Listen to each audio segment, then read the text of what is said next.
Hello, good afternoon to all. Good afternoon. Good afternoon, sir. Good afternoon, sir. Good afternoon. Good afternoon. Good afternoon, sir. Good afternoon. I think I connected now. Yes, yes. So all points are starting now today.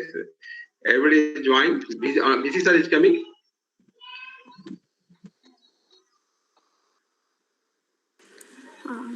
Sir, I'm going to call him. If it possible, you can see who is joining. Yes. Yes, sir. Find out.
Sir, I texted to Shumon sir and VC sir. Okay. You have text them? Okay. Yes, sir. Good. Okay, see this. What is happening? Start on time or what is wait for him? Sir, just we should wait for a couple of minutes. Yeah. Sure.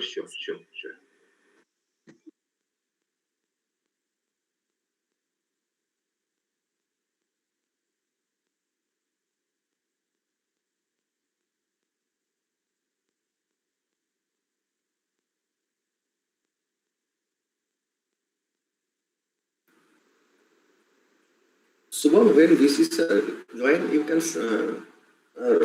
start your recording, okay? After a couple of minutes, Okay, sir. start the recording, okay?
Good afternoon, participants.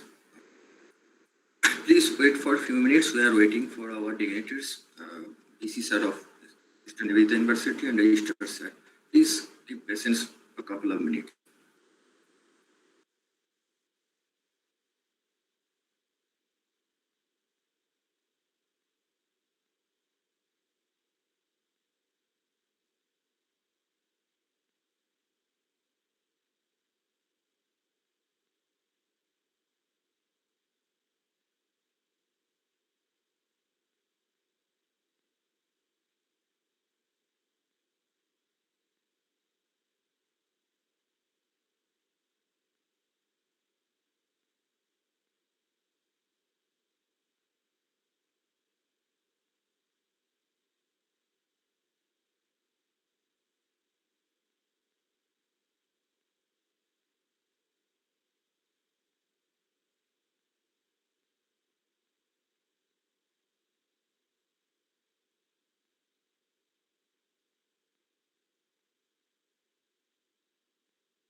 So, Mosmi, got any message from the sir? No, sir. No, sir.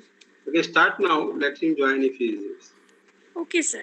Because the time is not there, and I Yeah, think yeah, sir. because you have to close on the speakers are more now. Okay. Okay, sir. We can start. But you can talk about same way, like no, like our business sir, everybody present like that, talk like same way. Okay. Yeah, sir. Okay, sir. Sure. You can start now, no problem. Sure, Talk sir. like same way. So, I think is this now is 3:10 and no message got from that registrar also. yes, sir. I sent the message, but no reply from VC sir or register, sir. Okay. Okay, You sir. can start now, no problem. Okay. It Okay, is sir. 3:10 now. 3:10 now. Yeah. Okay, sir. Sure. So, good afternoon to one and all. It gives me immense warmth and great pleasure to grace all of your presence in this webinar, organized by Department of CSC, Sister Nivedita University. The topic of today's discussion is signing into development world. So, you know that as one of the few growth areas of the past decade is software development. And now, the deciding which of those will We place have our two speakers now with us. Okay. Fine. Fine. Okay. Madam goes. Yeah. Yeah. So, before we start, I want to express my heartfelt gratitude to our Honorable Vice Chancellor Sir, our Honorable Dean Sir, our Honorable Registrar Sir, and our Honorable HOD Sir. Now, as one of the few true growth areas of the past decade, software development is a constantly in demand skill which spans a whole host of roles, disciplines, and frameworks. Deciding which of those will place you in the best possible position, but there are some industry trends that will help you to make yourself more industry ready. So, developers are often judged and assessed on their proficiency with certain programming languages and frameworks. But it is important to remember that these are all transferable skills.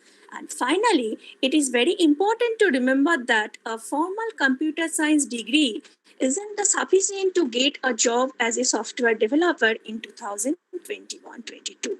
So therefore, this webinar will focus on how to become a successful developer and what can be the various paths or roadmaps that one can follow to become established in a life. Now, I would like to request our Honorable HOD, Dr. Vinod Kumar Pandey, to say a few words. Sir. Yeah. So it's a great pleasure and thank you, Professor Moshmi, to introduce this and giving idea about this our today seminars. And this, I want to just welcome all this our dignitary here. So, on behalf of this Computer Science Department, School of Engineering, I welcome our Honorable Vice Chancellor, sir, who is a most renowned person and great academician and in India. Under his guidance, our SNU is functioning very well and growing as one of the best universities in India. Then I welcome our respected our Dean sir, Dr. Sanku, Professor Sanku. He is our Dean of University, and his guidance and support. Our School of Engineering is growing one of the very fast in this West Bengal and in the Techno India groups. And he is a very much nice person, and he's a dynamic and very powerful engineer in this country. So he's given us a lot of ideas to us about this kind of program, and he support us. So thank him. I welcome in this seminar. After that, I welcome to our respected registrar sir also, because he is the without his support, this program cannot be held. We cannot plan for that. His support is immense and great support for School of Engineering and Department of Computer Science. We always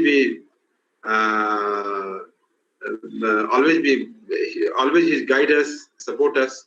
So, on behalf of Computer Science Department, I welcome him from the heart. We are grateful to all our speakers.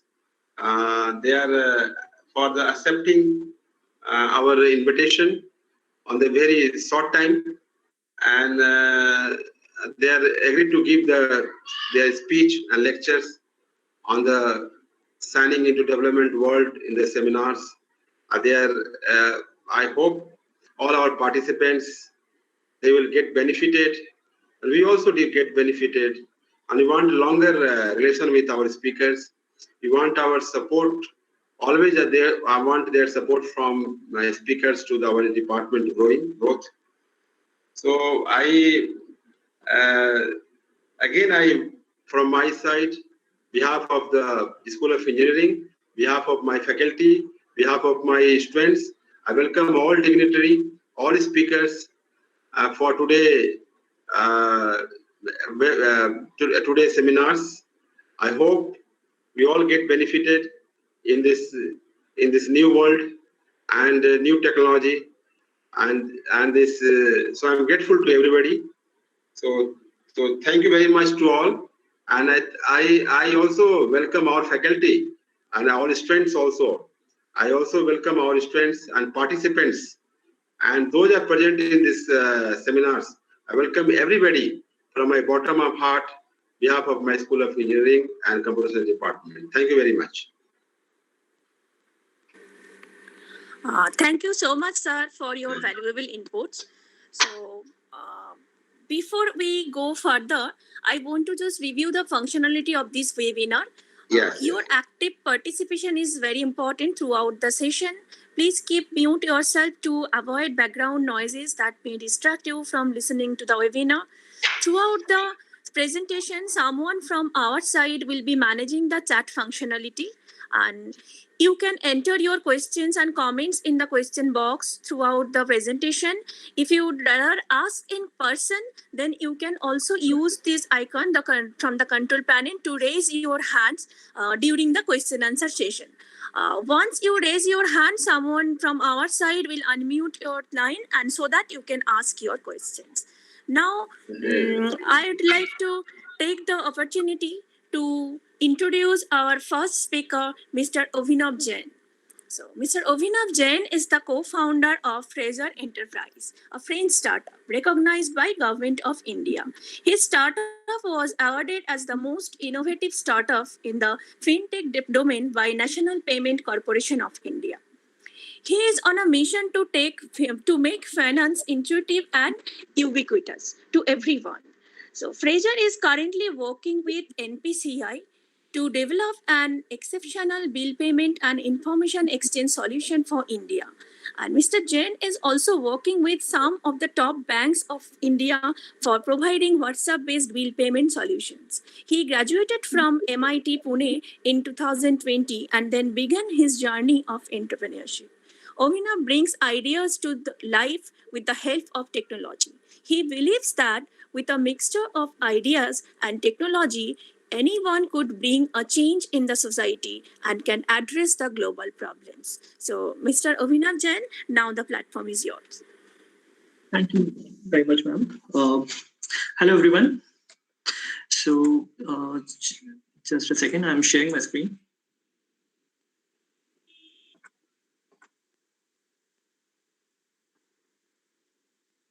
Yep. So, yep. Are you able to see my screen? Abhinav, which department you pass out from the MIT Pune? It was computer science. Computer science. Your HOD madam is my friend. Oh, great. Yes, and I know Rahul Kalad is my close friend of me. Your HOD madam and all many teachers of my friends. Okay, so please go ahead. No problem. Thank you. Sure. Yes. Yes. Thank you. Thank you, sir. Okay, Yeah. Please go ahead. Hello, everyone. Thank you for inviting me here. It's a great pleasure to be here. My name is Abhinav Jain. I'm the co-founder of Fraser Enterprise. I'm working to change the bill payment industry in India. As I see, there is still a big problem in bill payment industry in India. Almost 80% of Indians are still using offline mode of payment for paying their utility bills. They are wasting their crucial time just for this simple purpose that can be done online in this digital area. So I'm working with NPCI to make a WhatsApp-based bill payment service that is accessible to everyone. Since WhatsApp is something that is common to everyone, almost every Indian is using WhatsApp as the primary mode of communication. So bringing bill payment there would definitely help a lot of people. So that's pretty much about what I am doing right now. So without any delay, let's just start with the today's presentation. So it's signing into the development world. So I'll speak about this with the lens of entrepreneur, how we see the world around us. So my session would be completely focused on from the lens of entrepreneur, how you can start your own startup and what would help you. But yeah, so before that, I just want to ask you a simple question. What do you want in your life? So as a whoever wants to be an entrepreneur here, can you just tell me something that you want to bring a change or something like that? Any one of you? So I guess everyone is on mute, right? So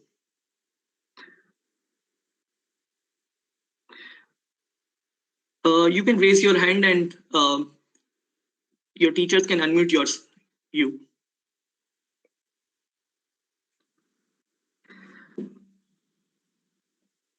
Anyone?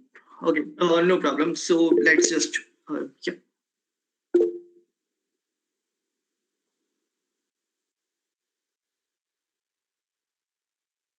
Okay, let's just not waste the time and just start again. Sir, there is a raised hand from Kushal. Okay, perfect. Kushal, yep. Kushal, please go ahead. Hello. Yes, sir. Actually, I want to actually change, not change, but want to make easy for people. I'm interested in a startup which help people. The one who loves traveling, they can. I can provide some help and services with it. That's nice. But Kushal, like, do you want to be a software engineer for this? Do you want to do something over technical side? So how do you want to bring that particular change? So that's my main questions. How would you do that?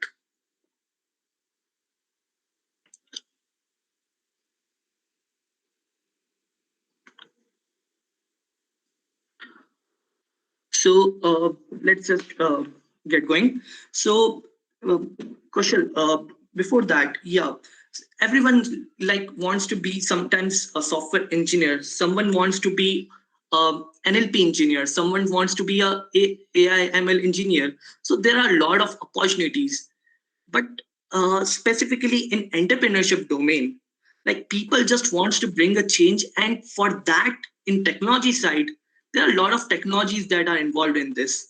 So like when I started, I wanted to bring a change in bill payment industry. So for that, when I was working upon the, the technology was not the main part. It, it revolved around it basically. So basically, first I started with that particular idea. Then eventually we were working first on the Python, then on Golang, then various thousands of APIs were involved in this. So tech is a part of that particular what do you want to become, and everything will be revolving around that. So just start with a plan. You want to bring a change in the society, so make a plan out of it, how you can use those technologies to evolve that particular idea. So what do you want would revolve around that. And then you should think about, why do you want to bring that change? Why do I want that particular change in the industry? So that question should be crystal clear, because that thing would basically make that base clear, that you want to do that thing because you think there should be a change. There should be, like, for me it was like, I see that 80% of Indians are still using offline mode of payment. So I think there is a problem. There is a problem that need to be addressed.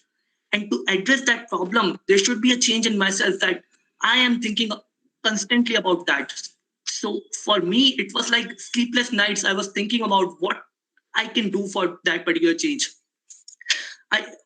To find out that, I basically told my parents, my grandparents, who have never done some bill payments in via Paytm, Google Pay. So I told them, just do a bill payment here, and I wanted to see what problems they are facing here. So from that, I used to analyze that, yeah, this is the problem. Like, they were not familiar with the environment. Like, they were not used to from where to go for where, like where to find the electricity bill payment option, where to find this payment option. There are so many buttons over there, so many different kind of interfaces for each and every app. So that was something that was lagging there. So I see a problem there, and eventually that conceptualized that that there is a problem, and how I want to bring the change would be that something that is familiar to them, that is user friendly to them. For that, I was thinking, so it should be like, when I used to think about that, when I go to sleep, I used to think about what could be the changes, how you could bring the changes. So for that, I used to wake up in nights and make all the plans. I used to dream about those plans and then make that particular system designs out of it.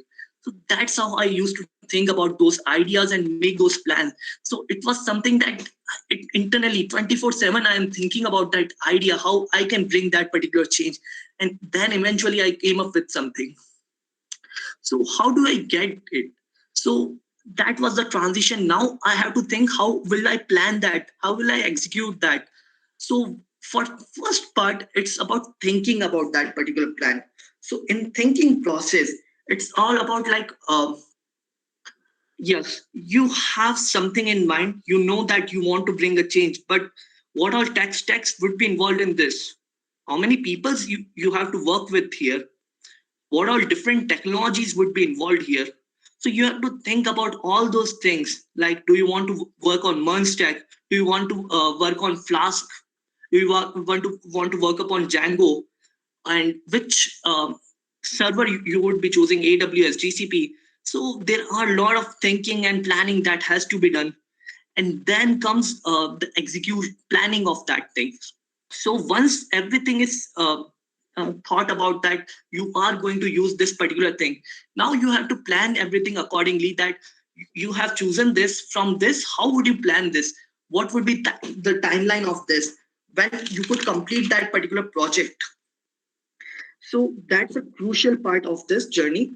And you have to plan out, like, the people would be working constantly on this. So everything has to be done in seamless process and in a particular timeline, because you would be working for a client and you have to deliver that particular project in that estimated time. So everything has to be planned out.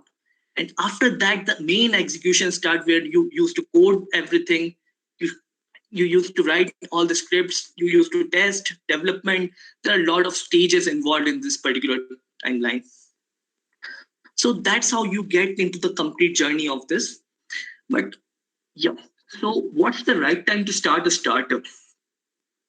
So people used to think that sometimes what's the right time that I can start a company? Is it after college? Is it like when I'm 30s or 40s, I have some industry experience? Or sometimes people used to think that, yep, my industry is complete and now I can start a startup. There are a lot of startup stories that people are starting even at 15 age, 16 age, 20 age, and sometimes even at 60 age. So yeah, there's no different timelines for this particular journey. Anyone can start any time. So that's the beauty of a startup. It's all it requires is an idea and a technological experience. So not just a technological experience, you could be a non-tech to start a startup.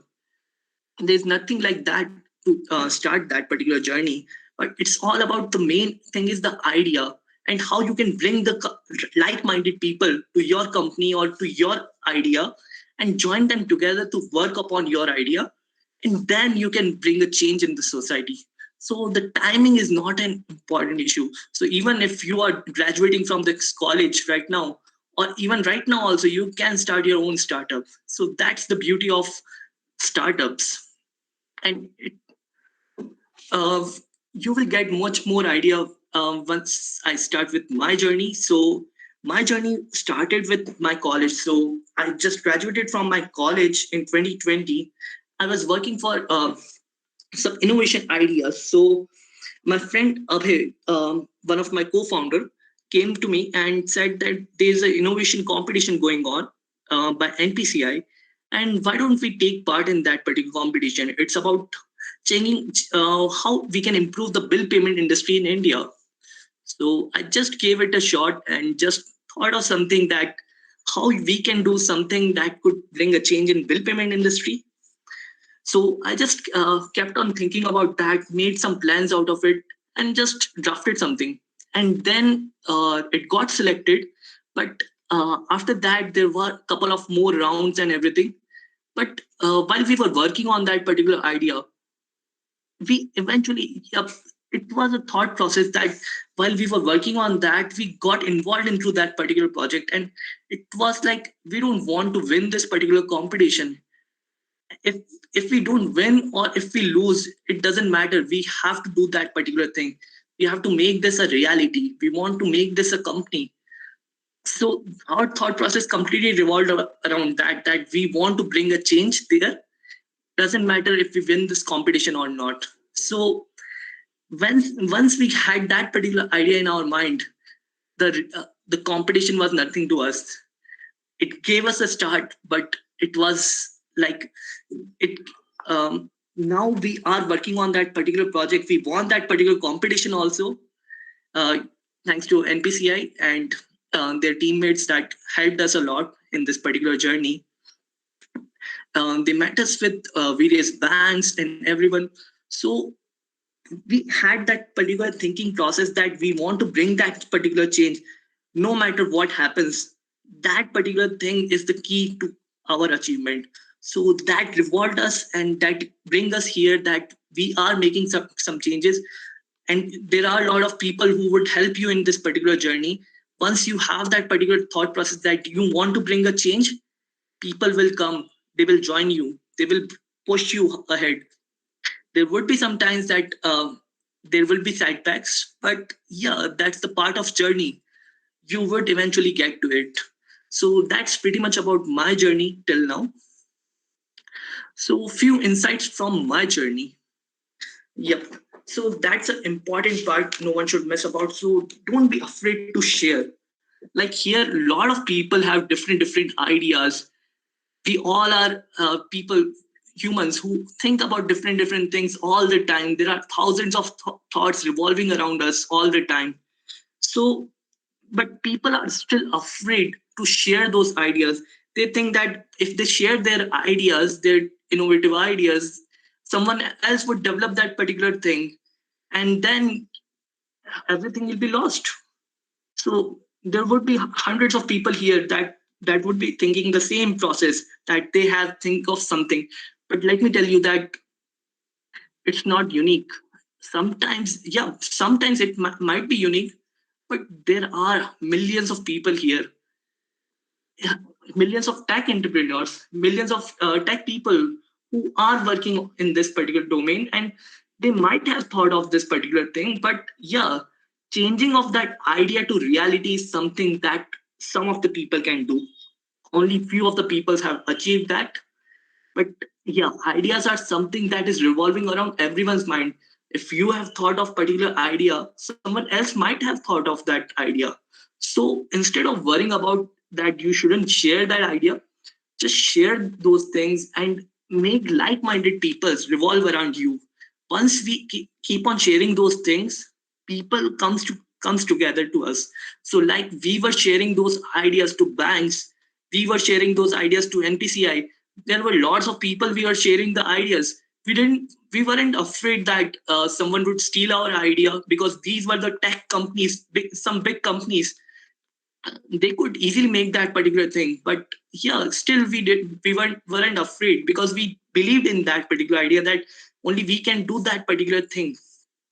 And don't share everything to them.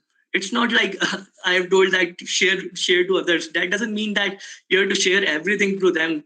Just keep something in yourself, with your mind, that yes, don't share the code logics and everything.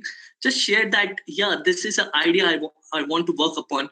And yeah, you will bring like-minded peoples to your team, and eventually you will get a beginning. So once we shared about those ideas to NPCI, shared those ideas to banks, they also liked the idea. They also innovated. Basically, once we share those ideas, we gather more information about it. So the people who were in that particular industry, they told us something more about that particular idea, that yeah, you can do something on this also. So in that way, our idea was evolving. It was not the same idea that we started in 2020. Right now, with talking to various banks, organizations, um, like VCs and everyone, the idea keep on evolving here. So it eventually came to existing right now, that we are not just working on WhatsApp based bill payment service. We are an API based service. So we are making plug and play systems right now, because various people don't want to build a complete system on their own and just take that particular thing, because it requires a lot of development and everything. So we can provide an API solution to them, and that they can easily plug and play and come online with our system. So that's some kind of evolutions that going around here. So never be afraid to share those ideas. In this, I wanted to ask some of you, after hearing all this, is there anyone who wants to share their idea? Just raise your hand and we can unmute you.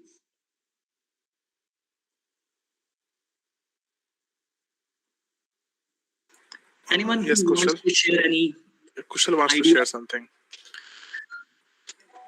Yeah, Kushal, you may go ahead.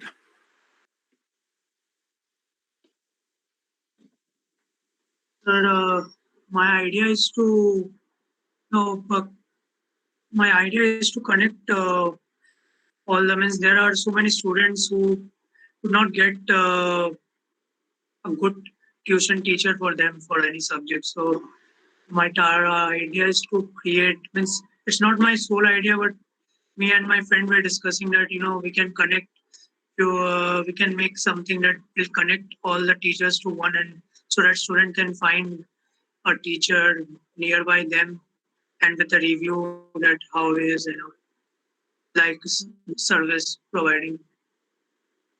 Nice idea, Kushal. So this would definitely make some impact. Or yeah, various people wants teachers to be there.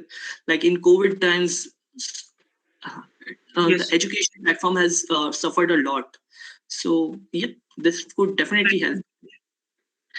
anyone else wants to share their ideas? Aman Jaiswal wants to share his idea. Aman, you may go ahead. Yeah, the idea is basically not only of the teacher. It's that we are asking about the tuition classes and all, no, in our area, in the locality. So we are having an idea to find we will provide the tuition teacher who can go to their home and teach it, provide the education to them. Okay, nice. So it's like providing education, like um, By home-based tutor. they will register. by Yeah, online- yeah. Yes, nice. Even in they can appoint in the school and the university also. Mhm. Yes, If they're and yeah, like people are providing online-based education. You want to bring those teachers to home and provide a home-based, like a live experience to them. And yeah, some actually people don't. everyone can't understand in online classes and all. So Yes. they require many of them requires the practicals and the live sessions. So they require home tutorial and some things. So we are thinking about that. Yes, nice. And like there are very less people that Also are working on yeah, this. yeah. Also, there are the requirements in school and colleges. So those who wanted to be a school teacher and everything, or the college teacher, they can register to our site, and we will forward their mails and resume and call their resume to the colleges and the institutions where they can apply for it. Yes, definitely. So it would be like a portal to them that, like we have a job portal. This could be a portal which could provide tutors to them. So education institutes can have the tutor. Even the students can have a tutor. So likewise, all the people who wants a live tutor who is available at their home, they can get from here. Yep, a nice idea. And various people are in the industry who wants a job here, and they are not getting the right platform to share that. So yep, this could be a right way that that could help a lot of people who are just Could have who just help want to work college in student who want to, yeah, it could help the college student who wanted to do the tuitions for and earn some extra amount of money for their colleges fees and all. Great. Yes, definitely. Yep. Anyone else who wants to Yeah, share? we also have Nivedita Ghosh. She wants to share her idea. Mhm. Yeah, Nivedita, you may go ahead. Sir, I think that nowadays the fake news is and what is fake and what is actually true. That is so to identify that I think there should be something like software we can identify what is actually Yes. what actually happened in there. So I think that could be so helpful because nowadays you can't trust a news channel actually because there are I think they used to cut those clips and videos and you are seeing something else what is not actually true. So that is so Actually, much problem nowadays. that's beautiful. What was your name? No, actually there should be something you can What was your say name? that so the actually the truth news about what is the truth or the real news, what is not fake. Okay. So No, basically, actually yeah. I want to say This, that yes. I got your idea. So yeah, literally there are a lot of fake news revolving around here. So we all are uh, but like. I can detect what is actually the truth Mhm, or what is fake mhm. news, something like that. Yes. So, yep, there are a lot of fake news revolving around here. Like in India right now, it's a big problem. In WhatsApp, some of the news are circulating, and in various other platforms, like right now in genuine TV channels also, they also are sharing fake news. So yeah, there should be a mechanism that could track that this is a fake news and provide genuine facts on that. So a fact checker based system can be developed, and we can use AI here. So AI can just read about those articles, they can understand those things, and you can use some source mediums like some genuine channels, like you can go through the articles of NDTV or go through the articles of Times of India or various other channels that are trusted, and you can flag them and then read articles from them and just provide a factual knowledge based on that. So there could be a checker based system that could be developed, and Twitter is also working on that. You can check the Twitter fact checker. So also in Facebook and Google, they all are working on this particular type of thing. So whenever they check a fake tweet, they just mark it as a manipulated tweet or anything like that. So there are fact checkers in the industry.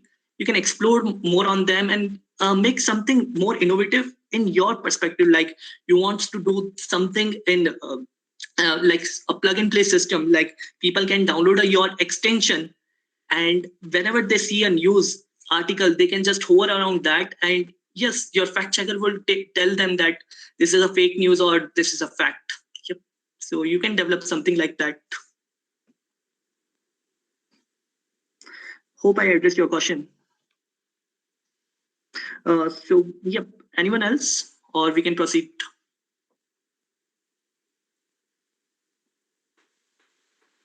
We have an idea by Arijit Biswas in the chat. Okay, nice. Arijit, can you spell that out, or I can just see that? Yeah. So his idea is for a startup that will help people for adopting a child and encourage people about adoption.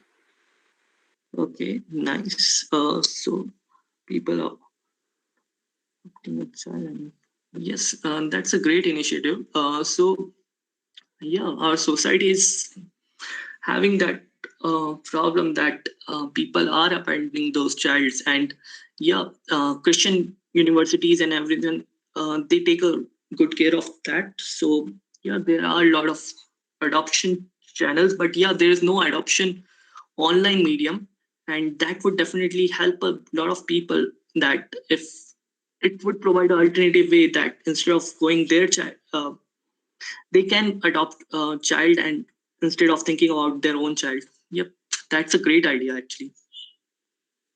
And yep, so you can talk to various like-minded peoples on that. So you can talk to some of the churches or some of the mercenaries who are providing those type of things, so who are taking care of those childs. So you can talk to them and tell them your idea and think about that. So whenever you have that particular idea, think of talking about those ideas to like-minded people that are doing something in that particular industry, and then you would get more insights that what are the problems that this thing is not there right now.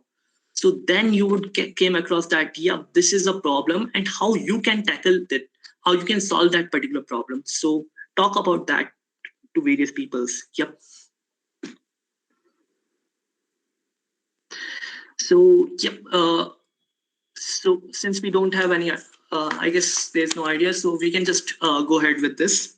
So, and all of you, it's great talking to you. So yeah, these are some of the great ideas which you have shared, and just work on that particular idea. Don't let that idea just to be in your mind only, and then you start working on something else, and that idea eventually get lost somewhere. So work on that. If you think that thing could bring a change in your society and bring a change, and you believe in that particular change, you should work on that particular idea. So yeah. I have a question, sir, if you don't mind. Sure. Go ahead. So, like, how do you tackle the situation when you need to connect something? So let's say I was working on a project, so where I need to connect the Google Sheet to a basically Firebase backend. So I had to use 3 APIs for them. So how do you tackle this situation when you cannot find the solution, and without finding the solution, your startup or your idea cannot be proceeded? How do you tackle these situations? Yes, that's a great question. So basically, Yes, you know one of the solution that you can work upon APIs. So, but yeah, there could be one or two APIs that could do that particular thing. So you can think of something like some other industries who are doing in this. So one of the thing you are talking about is an integration problem. So in integration, MuleSoft, MuleSoft, that is one of the industry who is working on that. Then there is a Zapier, Zapier. So some of the things are already developed by some of the industries. So don't be hesitant to use those technology to help you out in this. So instead of building everything on your own, think of using those APIs, those solutions, because that would save a lot of time and you would be working on the actual solution part instead of working on just the connecting blocks of those.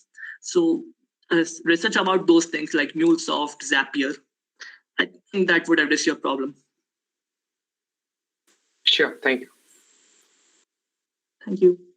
So, some other insights from my journey was tech is not everything. Yes, what I mean by that is, yes, you have built something like you have built a WhatsApp, you would have built a Telegram, you could have built any application, but that's not everything. Like that won't bring you to the market and everything.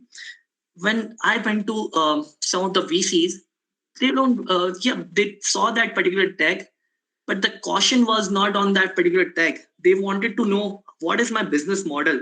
Is it a B2B model? Is it a B2C model? So how I am bringing, what would be my main customer base? So we also were not constant about that. So we were thinking of a B2C model that we would bring the bill payment changes and just make a bill payment bot on WhatsApp and provide it to all the people. So that was a B2C model that we directly having the customers. But eventually when we talk to banks, we evolved on that. So now, right now we are working on a B2B2C model. What is that is basically we are providing those solutions to the enterprises, the banks. Those banks already have some customer base. So instead of we building our own customer base, we are relying on the bank's customer base. So we would be earning from the bank's customer base a small amount of share, and that percentage, that interest would be a great amount of deal for us. And because we don't have to capture any customers, we don't have to do any marketing. We just have to capture some of the enterprises, and those big enterprises could have their own customers. So you have to be clear about the business model. Do you think that business model would work? And yeah, because some of the solutions might have a clear business model that is a B2C model. But yeah, sometimes you can change those business model. You can work on B2B, B2C, or B2B2C. So likewise, you have to be clear about the business model. Then the second thing I was asked about was, what is my plan? Like I have to make a 5-year plan or a 2-year plan, that how I think that my startup would transition in the coming years or coming months. So what changes I would be doing? You have to make a complete plan of that. That yes, in 3 months you would be bringing that many customers, that many banks to your platform. In 6 months you would be working with them. So likewise, you have to make a particular plan out of it and then take that plan to the investors and everyone. Then there comes a market size. Which market size you are capturing? What's your current market size? So there are like, what's the targeted market size? What is the available market size? So available market size, everyone who is using the WhatsApp thing for us. So all those people who are using WhatsApp, that could be our available market. But the targeted market, it's a small amount. Target a small set of people. Not everyone is your customer. Every Indian, every people who is working on WhatsApp, they won't be your customers. The targeted market would be the bank's customers. The bank would have 1 crore or 2 crore customers. So out of 121 crore or 130 crore people in India, we are targeting this particularly 1 or 2 crore people. That also is a big market size if you think of. So that's how you should make a plan, that this is my market size, and then I have to focus my everything based on that market. So like I can say you one example that right now credit is one of the credit card payment industry. Working in the credit card payment industry, they came up with the advertisement that was focused on 30s or 40s people who was basically the main earners right now and who are having credit cards. So for the advertisement, what they did was bring the cricketers of 80s and 90s. So those cricketers, they had a connection with those people of 30s and 40s. So likewise, they make a particular segment that they are targeting these customers. So they have to bring the marketing and every strategy based on that particular thing that they are targeting this segment only. So market size is an important analysis that should be done before you start going into live with the business. Then think of the competition, like what all the competitors are, how you are different with those competitors. So you have to do a complete thorough analysis on that, that these are the competitors. They are selling someone is selling a expensive product, but you are selling at a cheaper rate. But that cheaper doesn't make you a different. You have to bring some features also, something. People shouldn't think that this is a cheap product. You should bring something that would give people more than just this is a cheap product. More to that would be some features, some new innovations that you are bringing, a scalability like this. Your product is much more faster and scalable. So likewise, you have to think. And then there is the one more important thing, that is how you would go to market. So a go-to-market strategy for your product. How would you bring that particular product to market? How would you marketize that particular product that, yes, your product has come? So people should be aware about those things. So if there is no plan of go-to-market strategy, you would be having a particular product, but you don't know how to sell that particular product. So that's a key thing, that tech is not everything. People should think of those things also. So yeah, that's pretty much about this. And yeah, and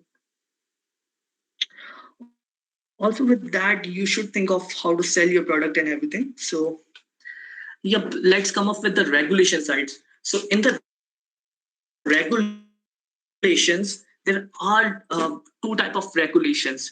One is the industry regulation. Like right now, we are working in the banking industry.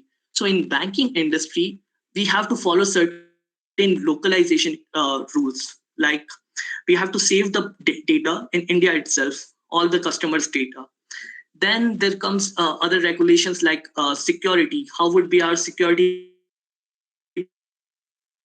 policies?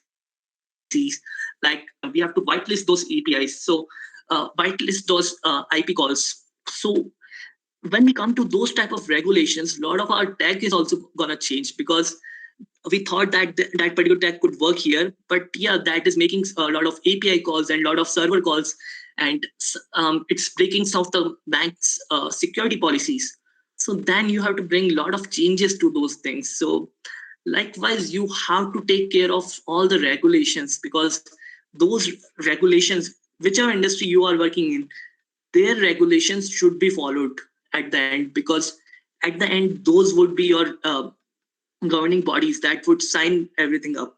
So you have to work for them. So you have to follow their regulations also. So yeah, there's security server issues, like whether you would be working on the in-house servers. So you are deploying that particular project in the bank server, or you would be hosting on the AWS or GCP. So there are a lot of issues with bank that some of the banks doesn't allow AWS or GCP. So you have to install in their server. So in their server, there would be certain more regulations that would be coming up. So likewise, you have to follow all those things. Then also there could be cases of like if something breaks up and someone gets internal data breach, like someone get access to your data, who would be responsible? So a lot of things have to be thought of, like if some cases happens, like some hacking happens, some phishing attacks happens, who would be responsible for that? So a lot of other things you have to take care in mind before starting any journey with any of the banks and signing any contracts. So yeah, And then comes some of the company regulations. You are running a company, so you have to follow certain regulations. You have to sign up that particular company with government of India. You have to apply for GST. You have to file those GST. There is a lot of paperwork in this.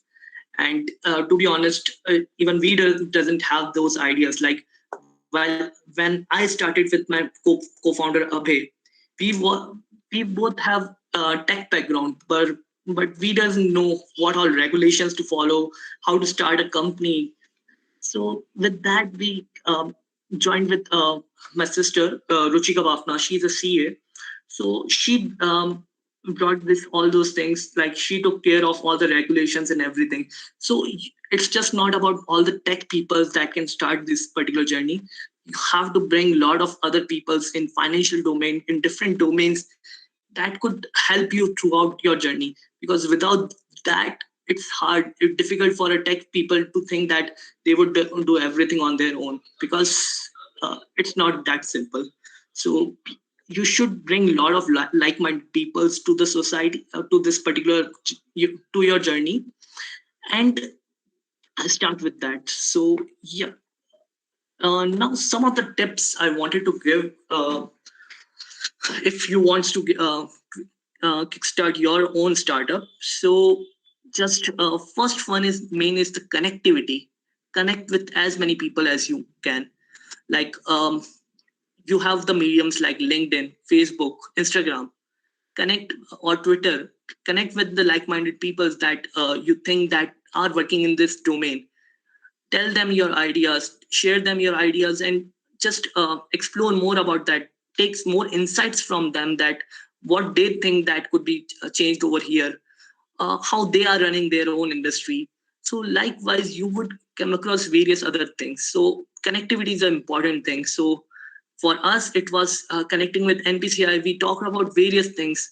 It's just not about the bill payment industry.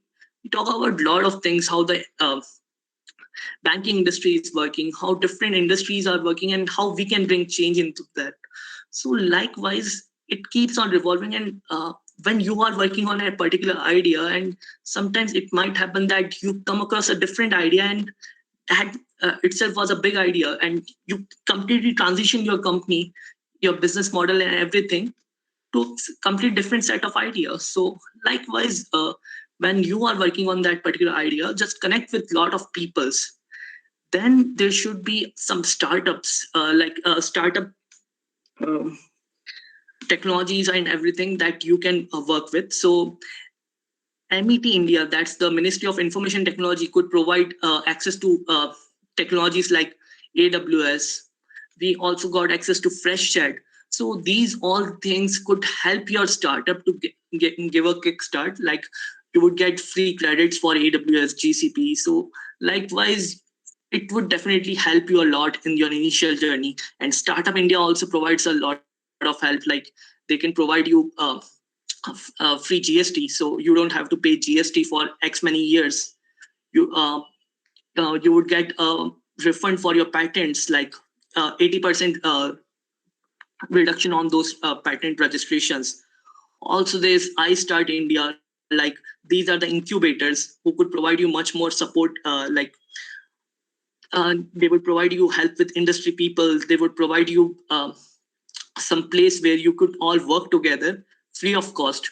So likewise, also there could be some financial intuitives from that. So likewise, work with some of the incubators, work with and join up with Startup India, MET India. There are a lot many more. I can't feed into this particular slide, but yeah, you can research about them and just take help from them. That would definitely help you a lot. Then there comes opportunities. So yep, take from college side, what you can do is basically you can take parts in various hackathons, ideathons. These hackathons and ideathons helps a lot. It would definitely make an impact. Like, you are working on a real life problem, you are working 24/7 just to solve that particular problem. So at that particular time, like, there are 24-hour hackathons happening. I used to take part in a lot of hackathons. Like, there was never a year in my college journey that I haven't taken part in any of the hackathons that's going in my college or college nearby. It's not just like you have to take part in your own college. Various colleges invites students to take part in their hackathons. Various companies are organizing those hackathons. Just keep an eye on them. Look what all opportunities are there, and just take part in any of the hackathons or ideathons. Our own startup came up from an ideathon by NPCI. And so, yeah, these all are a crucial thing for your journey to start your own startup. Then there comes some struggles. So, yep, it's not always a happy journey. So people used to face like sometimes family doesn't support. Sometimes we think that instead of startup, we can do our own job and just live. After some years, we can do the startup thing and everything. And yeah, there is a lot of family pressure and everything. So, and sometimes the banks doesn't support. Like various times we have talked with almost 40 or 50 banks from India and outside India, but there was no luck. So it happens many of times, but we don't have to lose our luck. Like we don't have to lose the hope. We just have to keep on struggling, and eventually it would happen. So never allow those setbacks to set you back. You have to do that particular things. And yeah, if on a smaller note, that if that setbacks and that struggle wasn't there, we wouldn't be here telling you all those ideas and sharing you my story. So yep, that's pretty much about my journey. So yep, we ended up splitting quickly, so you can ask as many questions as you want. Thank you, everyone. We also have one more idea by Mohammed Sarfaraz in the chat, and related to transportation, about the heavy goods transportation, like the 18, 20 or 22 wheel trailers, which carry heavy load.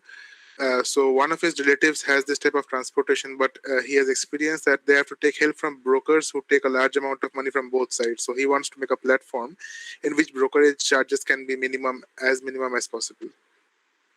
Yes. So right now, because all these industries are working on an offline medium, like those broker charges could be tremendous. Like people can charge as many as they want, because there are no regulations in offline industries. Like there might be some regulations, but there could be a lot of corruptions going on here and there. So people could be charging different amount for different things. So definitely an online system. Think of how you can bring together, or without those brokers, bring together both the parties, and provide an online medium. But the online medium should be such a way that there could be transactions of money and everything. So there is no need of offline medium, because if there is a case of offline, it's hard for people to transitions. Like people, even if they are facing certain problems, they are paying a brokerage to them. Still, they prefer that particular medium because they trust that particular medium. They don't have trust in your system. So to transition them, you have to build a trust. For that, there would be a lot of things that you have to work on. You have to think of how that particular industry is working. So getting to know more about those particular industries, how they are working, what all problems they are having. Like you have seen that particular problem, but why? What's the root cause of that particular problem? Then think of that solution, and also integrate various payment solutions. So you can have Razorpay, PayU, Paytm, all those integrations that can be that can provide seamless experience to all those people, and provide direct bill payments to them. So you can build such type of payment solutions. Yes. Hope I addressed your questions. Yep.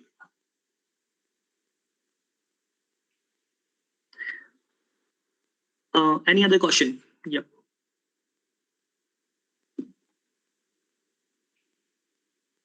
Kushal has raised a hand. Kushal, you may go ahead with your question. Sir, I have a question that how you thought of starting this startup, and as you know that you must have some friends in your colleges, maybe you have taken some knowledge and all and help from them, and how you approached him or her without means not explaining your idea and keeping it keeping it conserved, and then suddenly yeah, because you cannot share it with anyone. You have to trust how you trusted them and how you tested, and then how you thought in mind that okay, now I can start my startup, and I know that these guys will help me.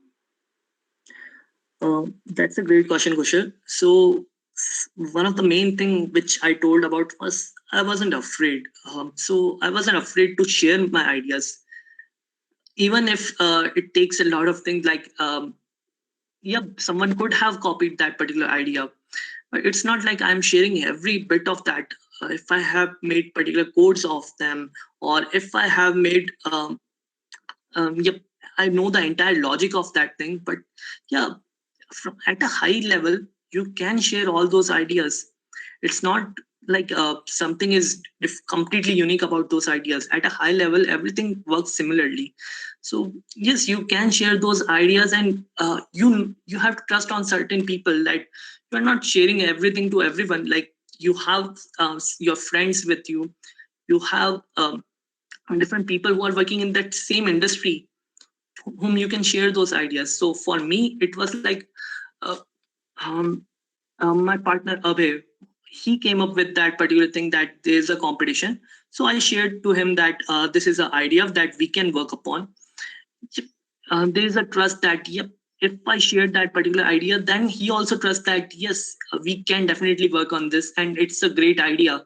If they don't think that that is a great idea, if you don't share those ideas to them, they won't be thinking on that particular idea. That you would be puzzling them a lot. That uh, it's it's not a great idea, or it's what's your complete idea? Just share your complete product. That's how you would definitely help them a lot, that understanding that this is your idea that you want to work upon, and eventually everything would happen. But yes, share your ideas, don't be afraid of them. Yep.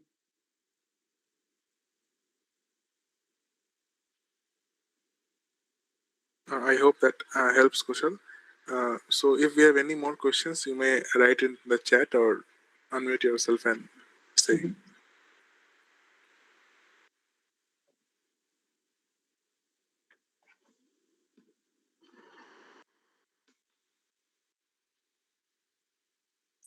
Anyone else?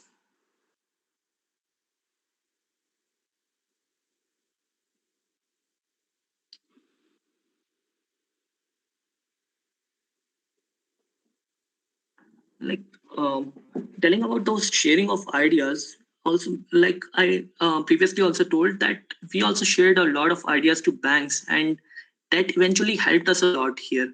So once we were sharing those ideas, banks also told us that these are some of the problems in your ideas. So eventually that also helps us a lot, that yeah, there are some problems that need to be addressed. Still, that idea is not 100% complete. So once we share those ideas, a lot of other people's joins, and they also help in that particular thing. So yeah, that's the beauty of sharing. When you share, you gather more. You are not losing anything, you are gathering more and more information. So when means you thought of this idea in the college or after it, and you started working from your college years, or after means some years when you're doing your job? Actually, it was after the not after the college, but yeah, it was July, August time, and it was like COVID time, so we can work on anything we want. So yeah, the COVID situation at that time, we started with this particular journey, and yes, it's still happening right now. So take help of those up.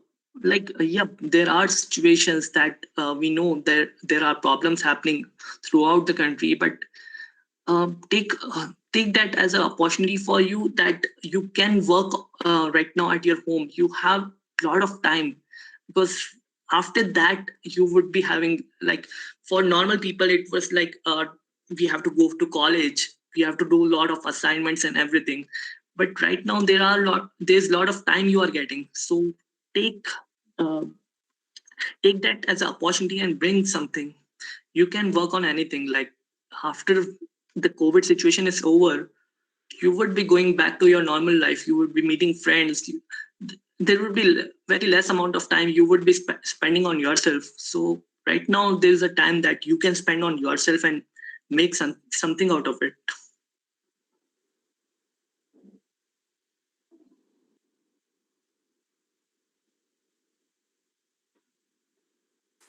Yeah, we have a question from Tanmay Maitra. Please go ahead. Hello, I am from KT University, and I have two questions. First, you know that security is the main challenge or issues in online payment system. So first question is how you handle these things in your software.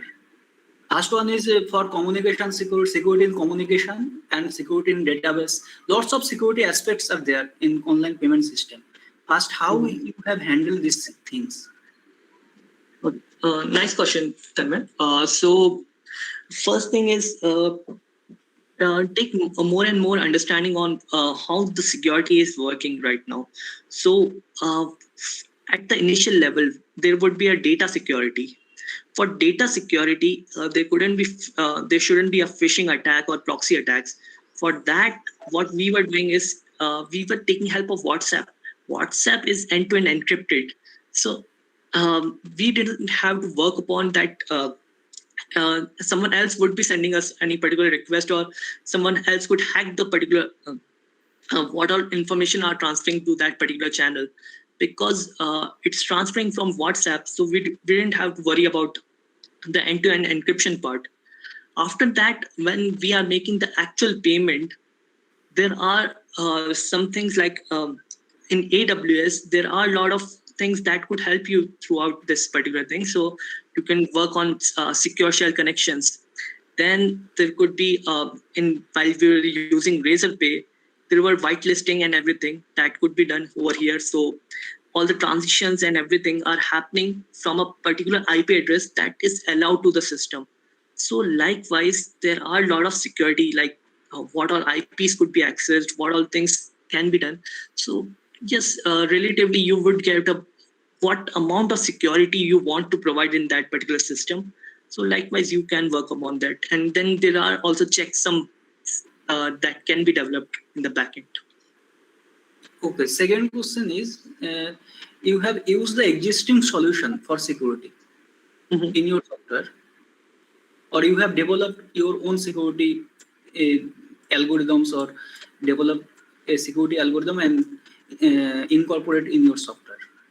So Tanmay, there's a mixed solution that we have developed. So whatever security mechanisms and everything that are developed right now, take help of them, because those are some of the top level security mechanisms that are available in industry. So we used to take help of them. Also with that, we have developed our own libraries on top of them, and some other functionalities that could help in that particular journey. So that particular thing. So security is a mixture of existing solutions plus something of our own that could provide a better level of security, because everyone would be knowing the public end of the part, but yeah, the privately what we have developed, yes, that's something that could help us a lot. Okay, thank you. Yep, thanks, Tanmay. Okay, so if there's any question, can you, like, is there any question from the audience? Okay, fine. So thank you very much, Mr. Jain. So for this, thank you very much for your wonderful presentation in this international webinar. So it was quite insightful. So I think it provided the required guidance to the students, and it will help our students to choosing the right career path as well. So because that's one path. So the one path is if you are planning your career as an entrepreneur, basically if you are planning for a startup, so you can contact Mr. Jain. So we can share his LinkedIn contact with you. So if you find anything interesting, so you can contact Mr. Jain, and I think he will be happy to help you. Okay. So definitely, sir. And it was great talking to you, everyone. And yeah, there are a lot of great ideas that is revolving around here. Some of the people have shared, some of the people would be having in their own mind. So yeah, it's a great audience and nice talking to you all. Yes, thank you very much, Mr. Jain. So hope to see you in our future events also. Yep, sure, sir. Thank you. Okay. Okay, thank you. So our next speaker, will be now currently Mr. Arijit Sharnal. So he is from like Luminous. So he will be presenting. Our next speaker will be Mr. Arijit Sharnal. He is a SAP ICU techno-functional consultant at Luminous, Belgium. So if I need to say like his profile, so basically he's graduated from Niteshwash Engineering College. He's actually our alumni in the Techno India group. So back in 2014, he has graduated. So after that, he joined TCS and he got the job from the campus placement only. Okay. So from campus placement, he has joined TCS. After that, he worked with the TCS for 6.5 years. Okay.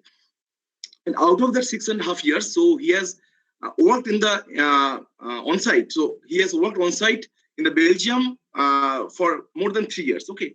So there also, like whenever he was working in that TCS, so he left that company as a team lead. Okay. And in that role, basically, he was actually comprising of like that particular team with 20 associates spread across 2 locations. Okay. So after that, after leaving TCS, so he has joined this particular company. So this company, and he's working here as a SAP ISU techno-functional consultant.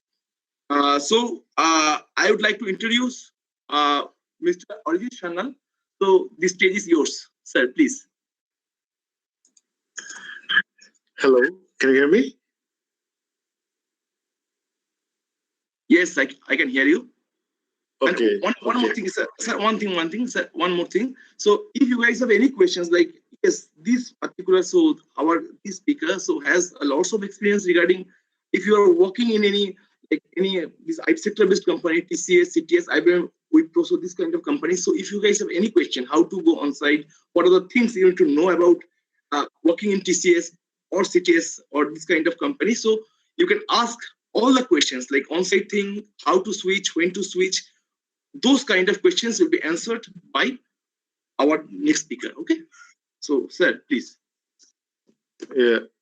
So, thank you, Professor Joydatto, sir. Are you able to see my screen? Yes, sir. Your screen is visible. Okay. So, I would first of all, good afternoon. I think it's almost afternoon, yeah. And thank you. I will first like to thank Professor Vinod Kumar Pandey, the HOD of CSE department from SNU, and Professor Joydatto for giving me this opportunity to share some of my experiences that I have been through in my corporate career for the last 7 years. Now, when I think it's already a lot of time that I have already spent in this sector. So, and I would like to, congratulate all of you because when I'm speaking to you now, we have almost eclipsed a huge pandemic situation. So it is my heartfelt gratitude that the way you have spent this time, the way you have survived has already made you a more experienced candidate. You know, we are survivors and we have survived through this. So to start, I think, Joy sir has already provided all of you a small introduction. So yes, I have been a graduate in Bachelor's of Technology in Computer Science department, and I've graduated from Niteshwash Engineering College in 2014. Now it seems a year back, it's a lot of years back, so I'm getting old. And then I have joined TCS through campus placement, obviously, from Techno Group. So there is a huge campus offering that they provide.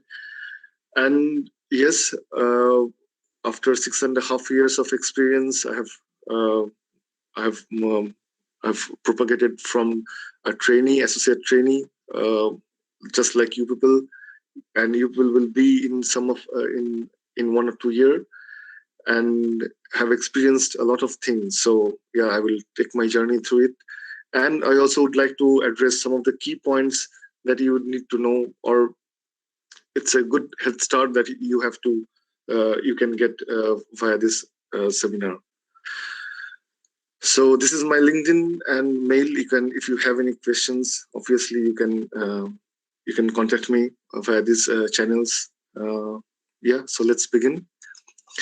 So you are now having you are now experiencing the college life. So the tag, the term is still you are a money burner, and then you will leapfrog to a different life of yours as a corporate life, and you will be starting earning money, so will be money earners. So there's a difference in a way that now how you perceive your life, it will be a bit different from then. Now you are getting, now you are paying some institutions to get something. After this, you will be getting paid to perform something. So obviously the expectations would be totally different from you, because they are paying you off and they will want you to perform in some sort of a way. So what's the first step? That is the preparation. I think this is important because I was told that the audience is a mixture of from first year associates to third year ones or fourth year ones who will obviously sit for the campus placement in some months. So the basic understanding of it is the preparation, that how would you prepare yourself. So if you very broadly classify the different companies, you will first find that the broadest classification that can be made is one, which is a consulting company, which provide consultancy services, and the other is a product company. Now, I was keenly listening to Mr. Avinav Jain, who is a founder of a fintech corporation. So his company, I would say, is also a product-based company, also a startup. So that is a very good example that you already got from him, how his journey went through. I would like to focus on a bit different set of companies which deals with consultancy services. Now, the basic difference is that a product company primarily owns a product, and their key focus is revolved around that product. To modify it, to make it better, to gradually implement multiple development products that would help their sellability. For consulting companies, they are primarily dealing with large companies, and they are involved in big service agreements that are made, and they are there to support those companies technically, be it support, be it maintenance, be it enhancements, and to keep the functionalities go live. Keep on going live and without a break. So these are the main major classification between these two type of companies. So whenever you are preparing for an interview, first of all, know your company. So that is the second thing, that you go through the company's background, that how this company is operating. Okay, nowadays there are a lot of places where you can go and search for this. You can have the company's review. For example, there is a website called Glassdoor. I think there's Wikipedia, where you can already know about these companies. And preparation starts from there. So, because these two types of companies require different sets of preparation, that I would say, and try to find out what are the essence that these companies are having, and prepare yourself in that aspect. What is common, I think, is the aptitude and the interview. Yes, the percentages of both of these vary for these two types of companies. So specifically concentrating on the consulting companies, they actually give a lot of emphasis firstly on the aptitude. I think the third year students and the fourth year students who are there, who are already are willing to join these consulting companies, or I think the product companies. So prepare your background based on these two aspects. So first one is an aptitude that you have to gather for the aptitude test and for the interview. If I put in my experience, so when TCS came to NSCC, the first day it was for the aptitude test, which had, I think, 80% concentration on numerical aptitudes, and then it was 20% on, I think, email writing.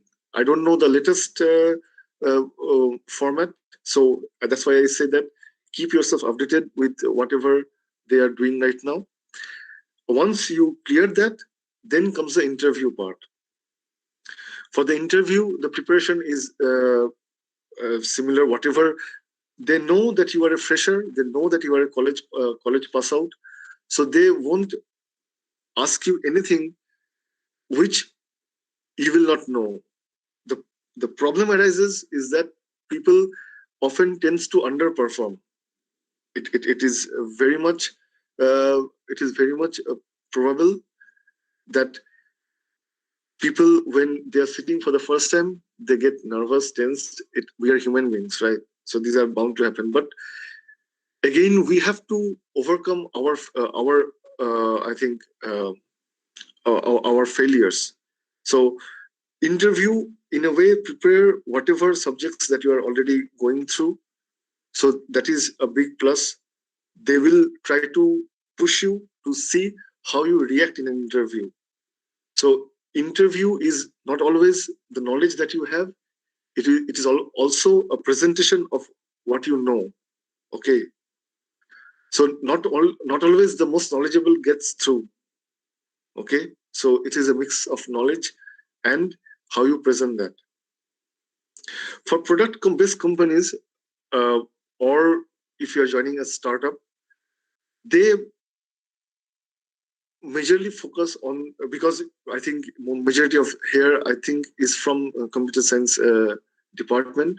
So they majorly deal with this important subjects, that is the data structure and algorithm. Now, for me personally, I feel that even if you are not going through or going into or fitting into a company or product-based company's interview, still as a CSC student, you should always possess a strong hold in the concepts of data structure and algorithm. More so is what is required is your problem-solving skills. What I have faced till now is that there will be multiple problem statements that will be in front of you, and companies always want what is the most optimal solution that you can provide. It's not always the best, because there can be another requirement or a problem which can fit on top of that. So then again, your solution doesn't become your best, so you have to again improvise. But always what they want is the most optimal solution, a solution which has a room for improvement also in future, and where you can explore. So this is the basic preparation that you have to take into account while you're sitting an interview. Let me know if you have any questions in the meantime. I think there's always a question answer session scheduled at last, but okay, you can always ask whenever you want. Just that I cannot see it, so if someone can prompt if you have any question. Now comes the harder part. So yes, so once you are done through the aptitudes and interviews, you get a job, you're super happy, that's good. But now comes the hard part. I think why I say the hard part is because till now what you have studied and what you will do doesn't always are not always in line. What I mean to say is that whenever we are studying something and the practical applications, there is a bit of difference, and that is the first thing that is having a stark distinction, and that is there. The difference is very much visible between a fresher and an experienced candidate. So what is the basis of that? For the freshers, you don't have a domain knowledge. Okay, let me first come to the point that how you will behave or how you will work in a consulting firms. So the consulting firms, as I said, they normally deal with large service agreements with B2B companies. So they are as if a small project within the entire organization. Personally, I have worked in the utilities sector. Utilities meaning the supply of gas, electricity, and water. So my experience when I first came in is that and it was SAP. So it was completely an ERP tool which I have to study and have to implement. So that thing I have never studied in my entire college life. But what I have is that I have my problem solving skills and my analytical knowledge, analytical ability, what I say. So that the first thing that is lacking in me is a domain knowledge. So for a fresher, you have to work very hard on whatever domains you are placed into in a consulting company, be it utilities, be it retail, be it manufacturing, be it enterprise solutions. So there are different classifications. I can say it in terms of my experience from TCS. So there are these verticals that they say, the business segments. So you have to gather that domain knowledge. And the second thing is communication. Communication not always is how you talk or how you interact, but it is also making sure that all the people who you are working with is on the same page and you are communicating well with them. So that forms the basis of what we do normally. Once you have these two things and a mixture of this combination, you automatically start getting confidence in a way that the more you know, the better you can communicate, the better you can understand the problems, and the better solution you can give. And that is the correct attitude that will lead you, and you will grow through the organization. So, are you getting it? Whether if it's all understandable to you. So this is how it proceeds. The problem people face, or I have faced, is that for a company like TCS, Accenture, Cognizant, the number of associates working over there is practically very huge. TCS currently has 450,000 associates. That's 4.5 lakhs. So what will make you stand apart is your domain knowledge and your communication skills. So that's from the basis of everything. Moving on to the next one, expectations. So managing expectations, as we say, is a primary focus. Expectations, what I am showing over here, first is, as I say, now you are a money earner and some organization is paying you, so they will expect something from you.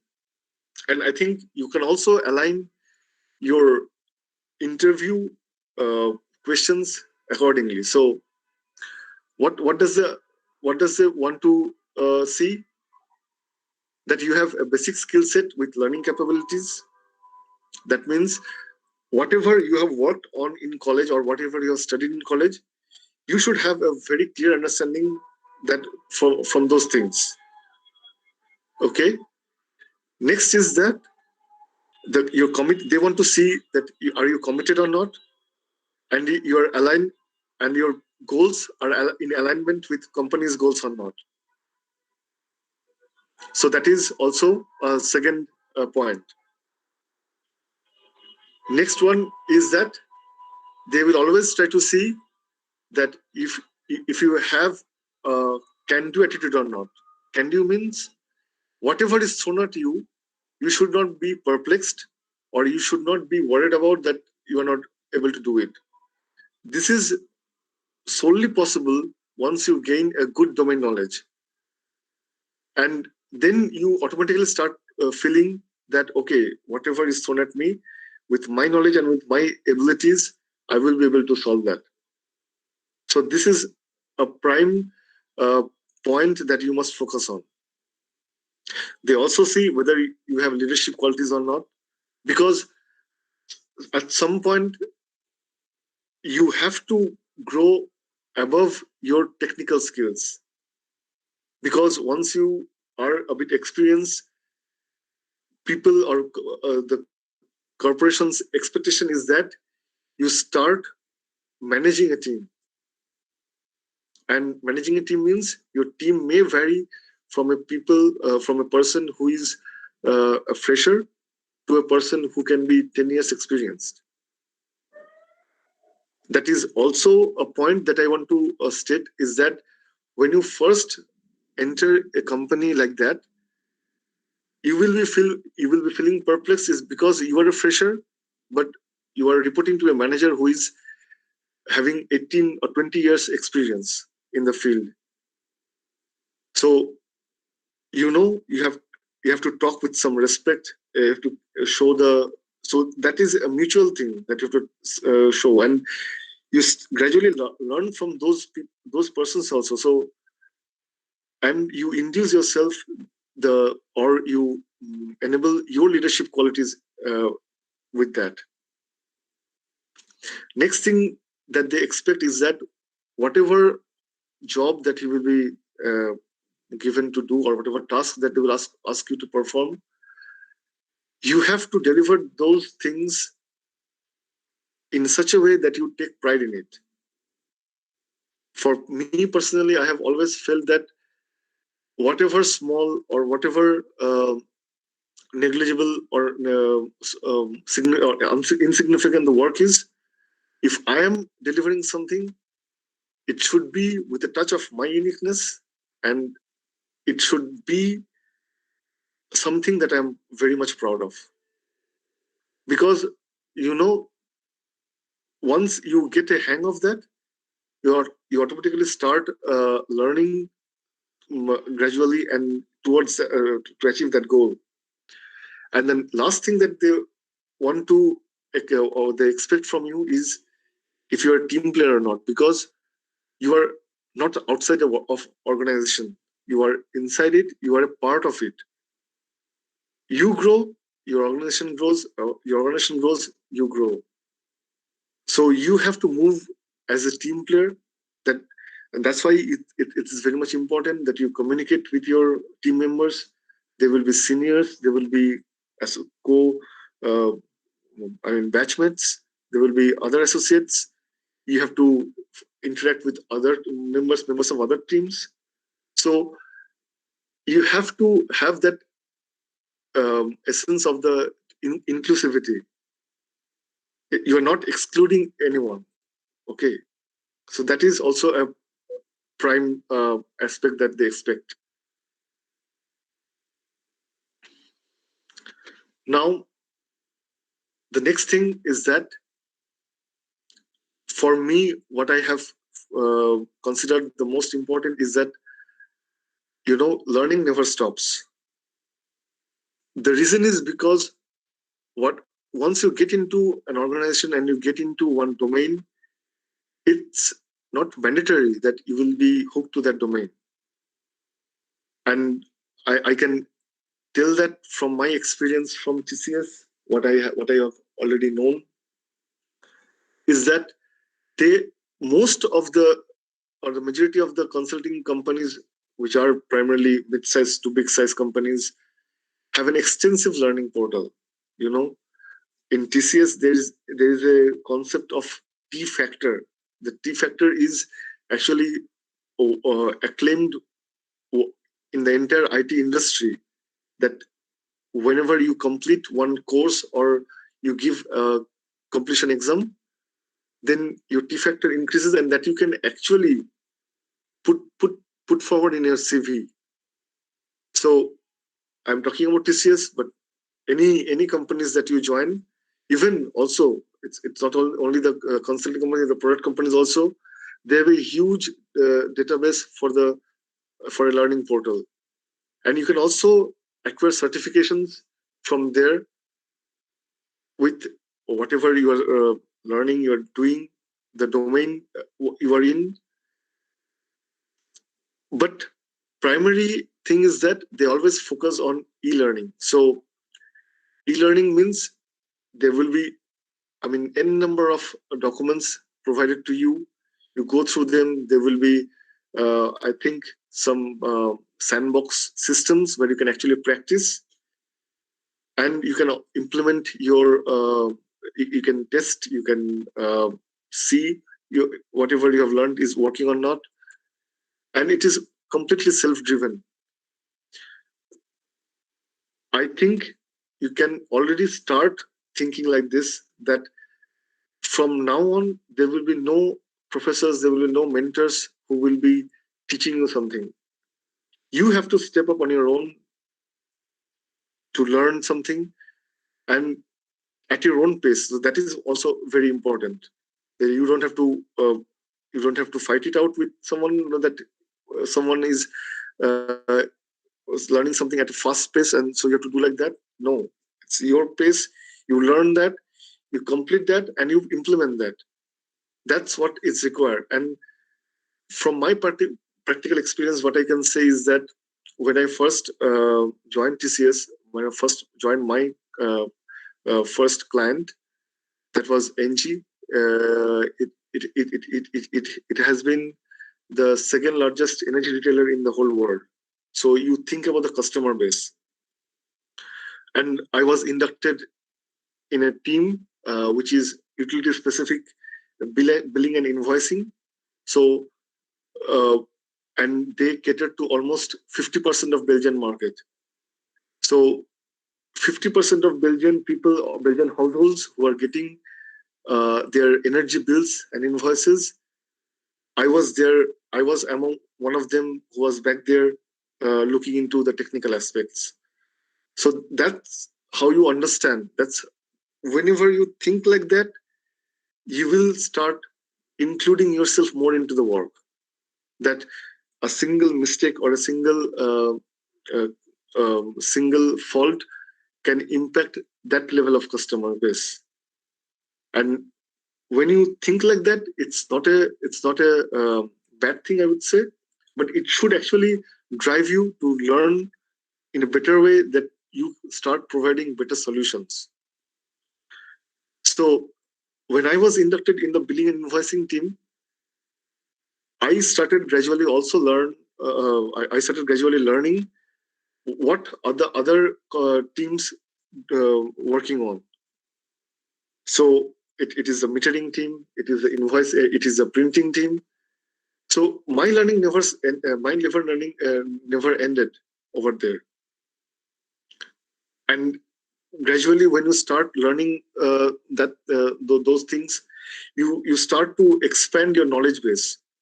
And the more you expand, the better you understand what is the end-to-end flow. Because there is always a concept that what you know is never enough. Okay? And don't be a frog in the well. So there's a saying that goes, whatever you are in, it's not the end thing. If you see for a company of that size, the architecture that they have developed, if you see the entire architecture, you are there like a simple dot in an ocean.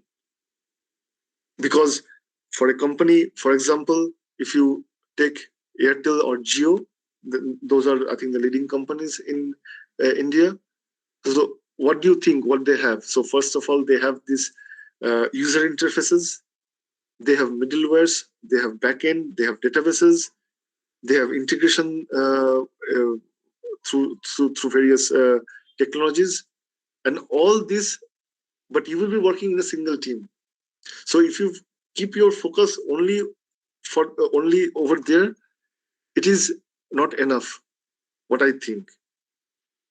So try to experience different things, try to explore out from your knowledge base, and don't ever try to settle in and have a comfortable way of going into life. Okay, try to push yourself to see whether you are capable to learn something or not. It actually helps.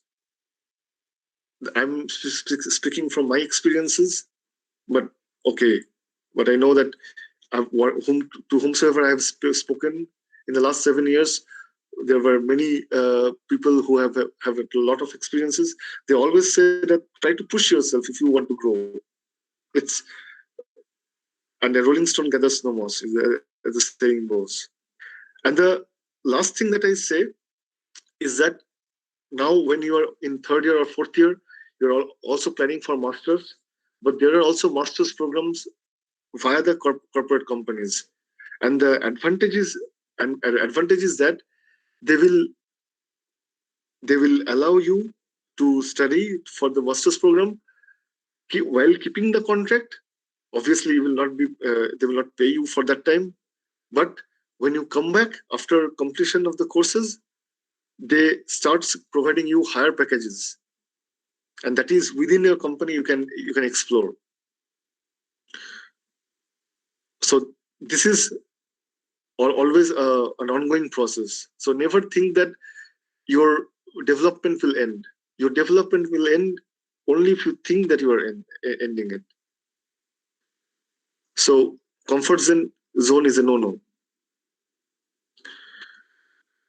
Then, as to carry on with this thing also, that so what I feel is that I was always keenly listening to them, that there were already multiple good ideas for startups, that is as Avinav said, that is going around.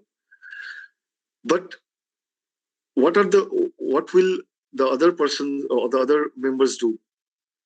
So if you don't have your own aspirations or goals, try to align with the organization's goals.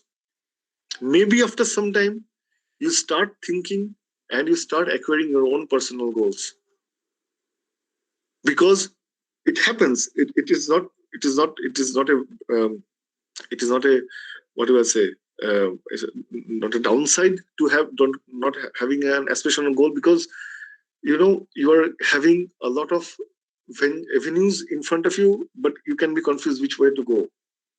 So if you are like that, then I would suggest, when you get into a company, try to align with their goals first and see if it is in favor of you or not. If it is not, change it, but then you will know that, okay, you don't want this thing. And it will help you understand where you want to focus. So first of all, is what is required is your personal development. Because it is not also your domain experience, but I can say that when I was working in SAP, first of all, the entire tool was very new to me. Okay. So first of all, there is whenever they are using some particular tool, there is a standard setup, and then we customize on top of that to achieve the business functionalities. So the personal development is always required in every aspect, and it is only possible through continuous learning. You learn the standard ones, you learn the custom ones, and then you get a hang of the entire business. Then comes, so once you get the technical side of it, and then comes the understanding of the business processes. When you understand the business process and you are aware of the technical thing, then you start to realize how they are integrated, how my business functionality is transformed to a technical setup. So that is first thing. The next thing that you should always also keep in mind is your role progression. So when you join some companies, you are a fresher or trainee. Then once the training is complete, you become an associate. You work with multiple team members. You become a module lead. I mean, the module in which you are working, and a team consists of several modules. Then you become a team lead, and it always grows. You learn from each and every role. You learn from each and every step, and you should always think what will you or what will make you push up in the company hierarchy. Some people also have onset aspirations. For me, yes, I would not say like that I was never willing to come over here. The reason why I say this is because whenever you start working, you will be put in an offshore model, but you will be always be seeing that there are some on-site counterparts who are there. But whenever you're working from offshore, I mean, from a distant location, what you will see is that they will ask you to technically implement it. But why are you implementing that solution will be, I mean, it will totally be a black box for you. So if you aspire to come to on-site or to work over in an on-site aspirations, in on-site opportunities, you should also focus to learn and try to manage the business expectations. So obviously the pay is good, the pay is always better, but that does come with additional responsibilities. So it's not that, because the advantage of sitting at offshore is that you don't feel the fire, because whenever suppose my business, it's not that critical, but whenever you think that your client is a bank client, if a momentary lapse is happening, it's a big business loss. So whenever you are there at on-site, you have to face the fire straight away, and you can. It's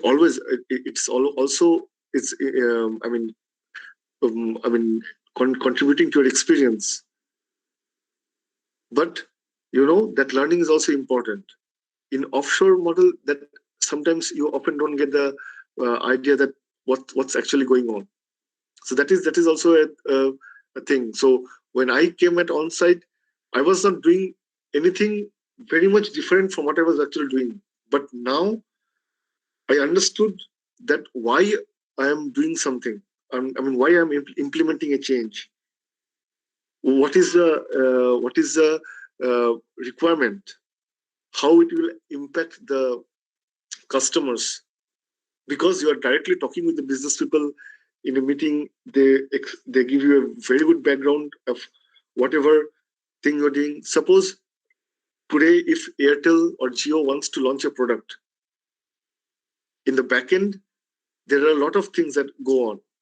First of all, they have to have a sales view, because they have to sell the product, and then it should be possible that whoever is taking the product is billed accordingly. So that is the technical implementation that you have to think. So in the backend, there are a lot of system that is going on. But you start getting to know the business processes. So that should also aspire you to work in that area or in that way. And last thing, obviously, if you see that your company is not able to fulfill your aspirations, because practically speaking, I will say that if you stay in a company, your technical and learning growth will be very huge, will be huge. But at the end of the day, you're also earning something, right? So you might start thinking that, okay, I am knowing this much, but I'm not getting paid accordingly. Because once you start growing in a company, the advantages is that you will start gathering some connections, and company starts to give you value in a way that they will offer you a lot of perks, but the actual payoff might not increase in leaps and bounds, So that point, when you come at that crossroads, at that crossroad, you might think that, okay, whatever I have learned, whatever I have gathered, now you are capable enough to move or to switch to a company which can give you a better payoff.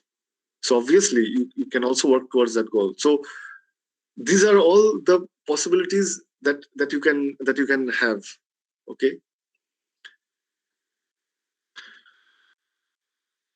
So at last, what I can say is that having experienced everything, do not forget that you are a unique person, and in every solution or in every commitment or in everywhere where you go, you have to provide your unique identity, and that's the key to thing. And if you think that you want to, so you will be inducted in a certain domain, but it's not the end. Okay, you can always change. I have known people who have been working in some particular domains for 7 to 8 years, and then they say that, okay, I don't want to work in that domain anymore. So I have seen people switching from SAP to AWS, from SAP to Salesforce. So those things happen, and try to keep your mind open, and I hope it will be very good experience for all of you. With that, I would like to conclude. If you have any questions, you can definitely ask.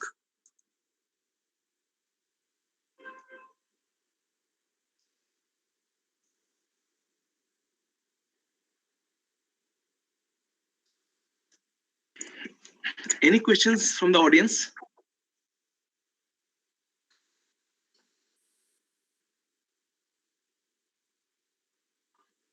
Students?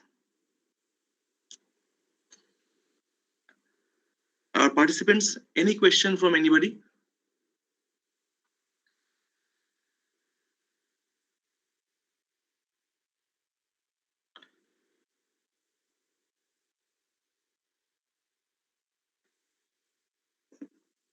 Okay, so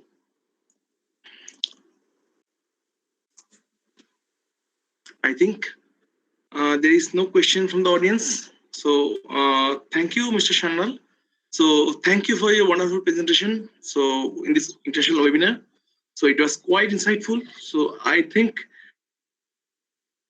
it has provided the required guidance to the students, like if they want to join the industry in some service-based companies, so like TCS, CTS, IBM, Wipro, in this kind of companies. So how they need to proceed, what are the opportunities present there, how they can go to on-site, how to build different connections, this kind of things. And not only these things, along with, like if you are going on-site there, you can also switch and you can get a better like packages as well. So these options are there. So it's not like that, like, yes, like the first thing in the first talk, what we have covered is the thing, like if you are planning for something new, so there's a startup thing, there's a product-based company that we have seen, here Mr. Shana also showed us like, yes, if you are working in some big companies also, so you can settle your career here also. So you have the opportunities. If you switch the companies, you will get higher packages. So that option is there. And if you're also working in this type of companies, so basically there is also like some facilities are there where you can learn. Okay, so learn means you can do masters and you can do MBA. So these kind of things are offered by TCS. So there is some collaboration already. So this kind of information you can you get from this or Mr. Shanal. So if you guys have any queries, so you already have his LinkedIn profile, so you can contact him directly. And from our side, thank you again for coming to this webinar. And I would like to say it is my pleasure. So glad and all the best for your to everyone for your future endeavors. Okay. Thank you, Mr. Shanal. So we'll be okay. Shanal, Mr. Shanal. So we'll after this meeting, we'll talk to you. Okay. So, okay. Okay. Thank you. Thank you. Bye, everyone. Okay. Okay. So our next speaker from Intel. So we'll be coming here within next 10 minutes. So from 5:15, we'll start our next speaker. So our next speaker will present her presentation. So at 5:15. Okay. So it's a gap for 10 minutes. So please come back after 10 minutes. Okay. Dr. Madhurima Roy will present our next talk. Our next keynote speaker, Madhurima Roy, will be here after 10 minutes. At 5:15, please be here.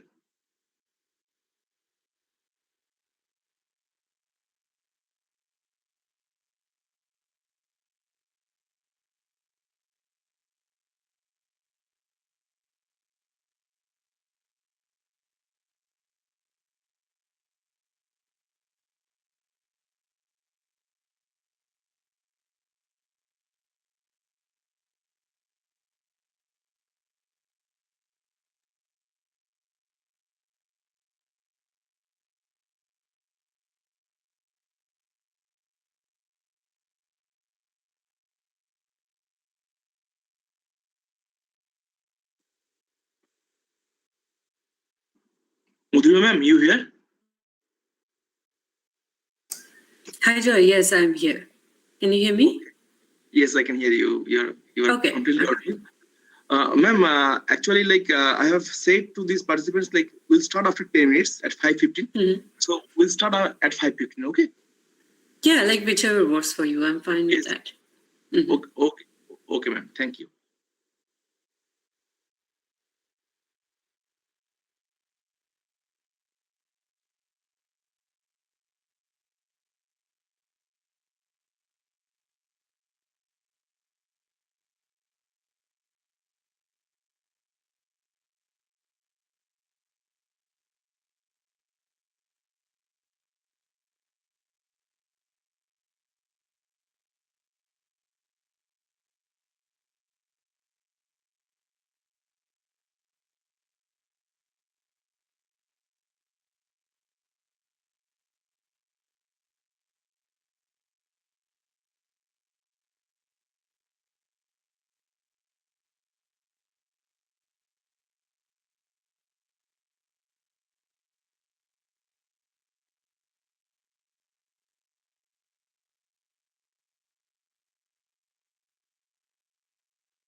Okay, good evening, everyone. So I would like to introduce Dr. Madhurima Roy. So Dr. Madhurima Roy is the senior software developer at Intel Corporation USA. So she has completed her PhD from the Temple University from USA. She was also an intern in HP and has worked with TCS as well. Okay, and she has completed her bachelor's and master's, like bachelor's, post BSc, BTech, and masters, all from Calcutta University. And after that, she went to USA and completed her PhD and now working in Intel. Okay, she and like to mention, like she was one of the finest student of her time and also a gold medalist in the university.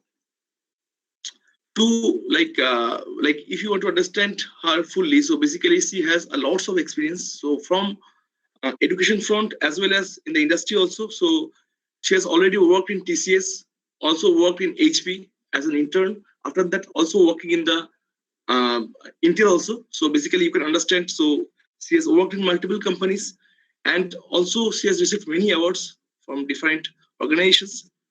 So from TCS, from HP, so basically from Intel also, she has received many awards. And she is not only a software engineer, senior software engineer, she is also a researcher, and she has published multiple conferences, research papers in multiple conferences, journals, and she has also patents in her name. So, ma'am, you can start, please. So I would like to introduce ma'am. Ma'am, please start. The stage is all yours. Thanks, Joy. It's actually like, Joy, I didn't tell that part. Like, we used to share the same classroom. I was senior to him, but that's how we get to know each other. Yeah, so hi, everyone. Hope I'm audible to all you guys. Yes, Joy, ma'am, can you you're hear me? audible.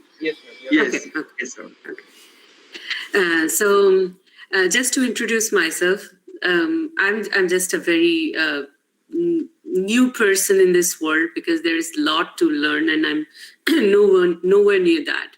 And so initially, this is how I plan to do it. I'm not an expert in this like grooming world. All I can do is to encourage you to choose your right path.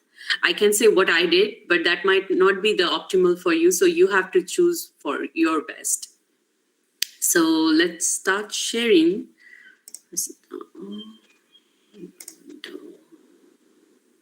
So let's see. Yeah.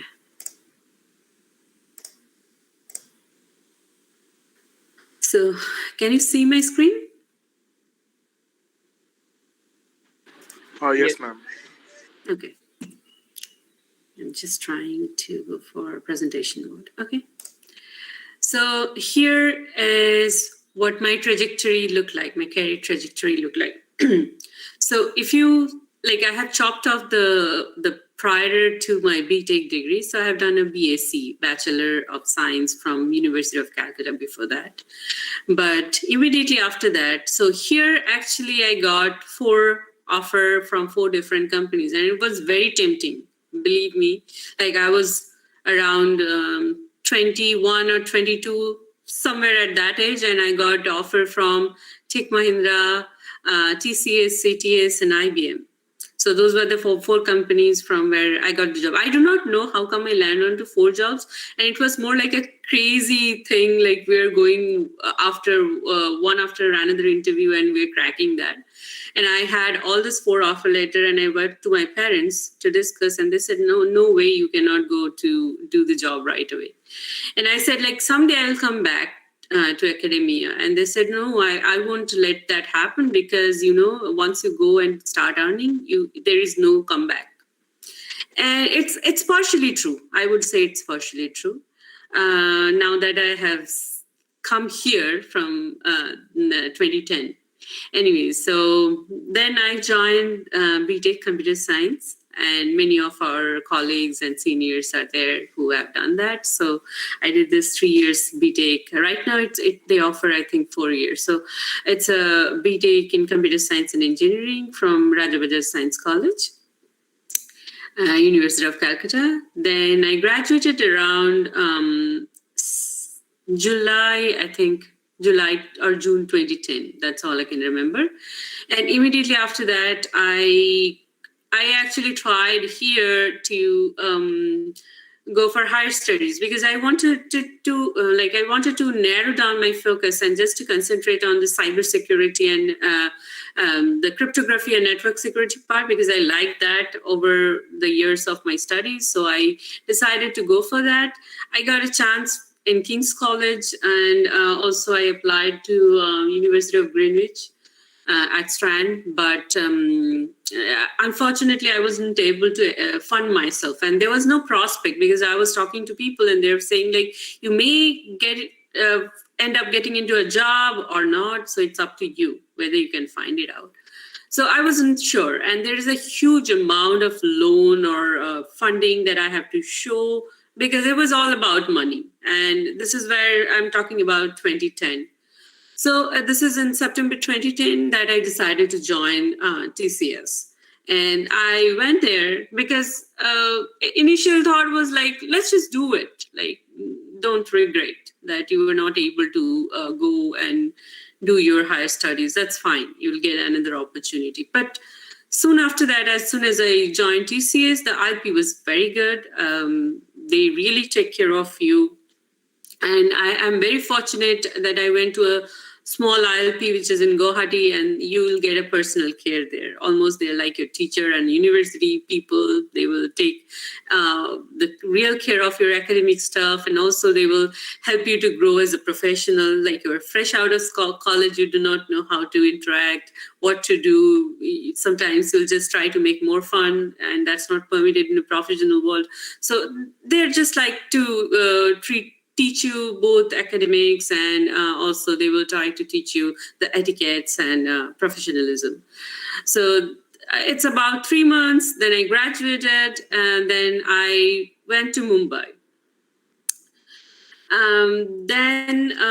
Once I went to Mumbai, I joined a project which is a domestic project. So people sometimes do not really interested in taking on the domestic project, but I was very happy to join that because I get to learn a lot from there. So even though the system was quite a backdated system with COBOL and I think they have HP, UX or Linux and then COBOL system, but I get to learn a lot. And I that's the first time I was exposed to a real life sort of environment where you have a huge data to handle and you do not know, like all your SQL query will start failing.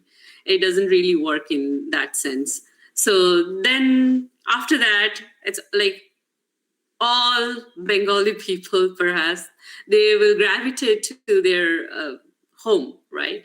And I did the same thing where I took a transfer, left the job and came to Calcutta. And I treat it as like partially it's a realization and it's a mistake.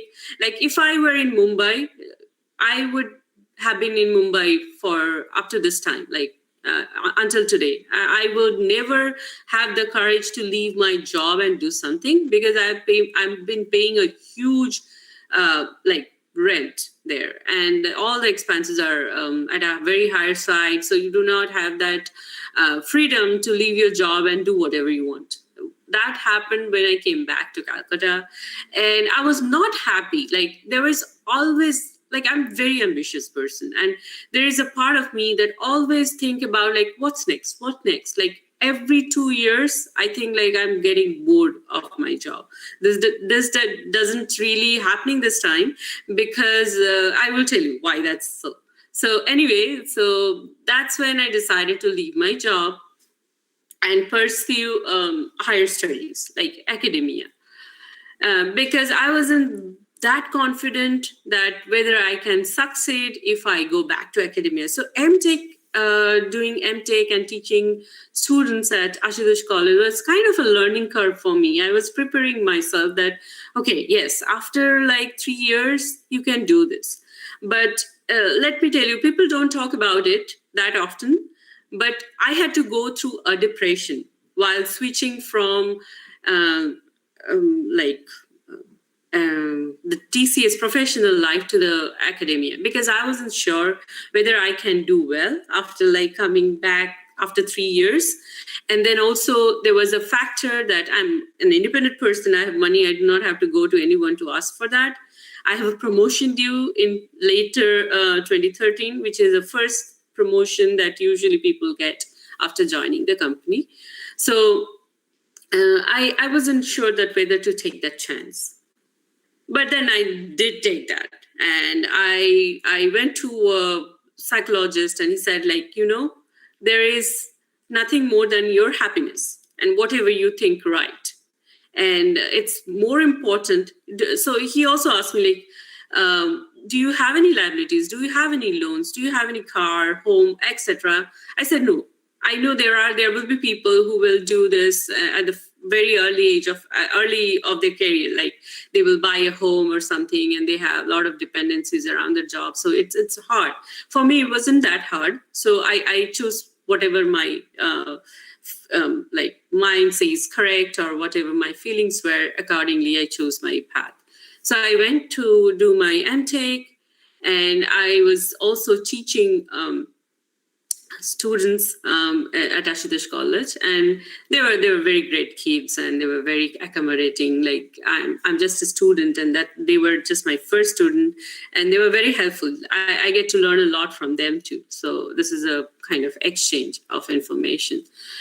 So later, as I graduated, I started preparing for GRE and everything, because I was very determined that I have to go for my PhD. And I was determined once I left my job.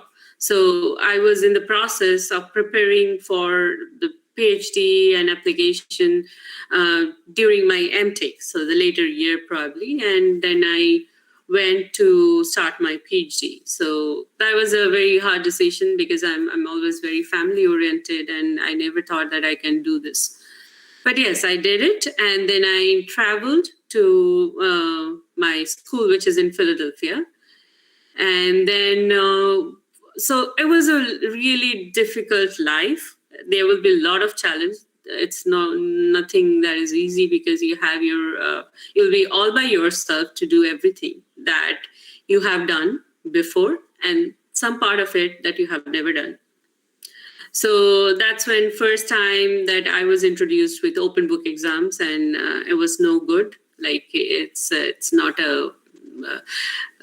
not something that you'll enjoy, because all the question will come out of the book, and you won't find a particular answer, and most of the answers are there is no correct answer to this question. So use your assumption, and you have to write your assumption clearly up front before answering your question. So that's after that, it took me some time, let's say 1.5 years. And I was also doing an RA. So I've never been a TA. That's a good and bad, because you do not have to spend that extra time. So I'm a full-time RA throughout my PhD life. So in the first summer, luckily around the December 2015, I got a first internship in HPE. That was because my work was around the storage and networks, which is the systems. And it was the data center storage and network optimization. That is my research was around. So I got my first internship with the HPE storage group. And this is the Chief Technology Office, where I got my first internship. That was of 3 months. And it was at Andover, Massachusetts. And after that, once after coming from there, I continued my PhD. So that's how it works. Every summer, you get some opportunity to go for a PhD. Sometimes you can continue the collaboration to frame it as a paper and publish that work, because this is something that's worth, because these companies have the particular infrastructure that you are researching on. So it's better that you will go there, work in bits and pieces. Sometimes you can carry that code after signing NDA, which is non-disclosure agreement. And then you can work at your lab and and collaborate with them offline, and finally you can publish something out. So in August 2017, actually, that's when I published my first paper. That was Accept. I published, I submitted it around June or July in 2017. Then comes 2018, where I went for my second internship. And as I said, I started working for Intel, and before, so it's around late May 28 or 29. It was at Hillsboro, which is in Oregon. And then I completed it near August, late August, maybe early September 2018. And I came back, but I have the code that I'm working on with me. And so I was very focused. The first internship was kind of a learning curve for me. So I get to learn about the American culture, or how they work, how the work culture is in the office, or what are the expectations, what you can get out of an internship. The first internship actually groomed me. And also there was every other day there was a presentation session, and you have to present to the people in the team with your progress, and there will be a couple of slides that you have to present. So that is another thing, because I was very what should I say? I was very backbencher in that sense. I would try to keep everything to myself and would never speak up under any circumstances. When I landed to US, I saw that this is a good way out. If you don't want to talk and you want to sit back, it is the best way to do. You don't talk to people. But going after, going to this internship is a kind of eye-opening, that you get to know people, you start talking with them, you grow up with your conversation skill, or your interpersonal skill will be refreshed and recharged. So yeah, so that was very helpful. So by the second internship, as I look back, I think it works. The first internship was just something that added onto your CV, that this is what you learned, right? That you have a prior internship. That's how it was helpful.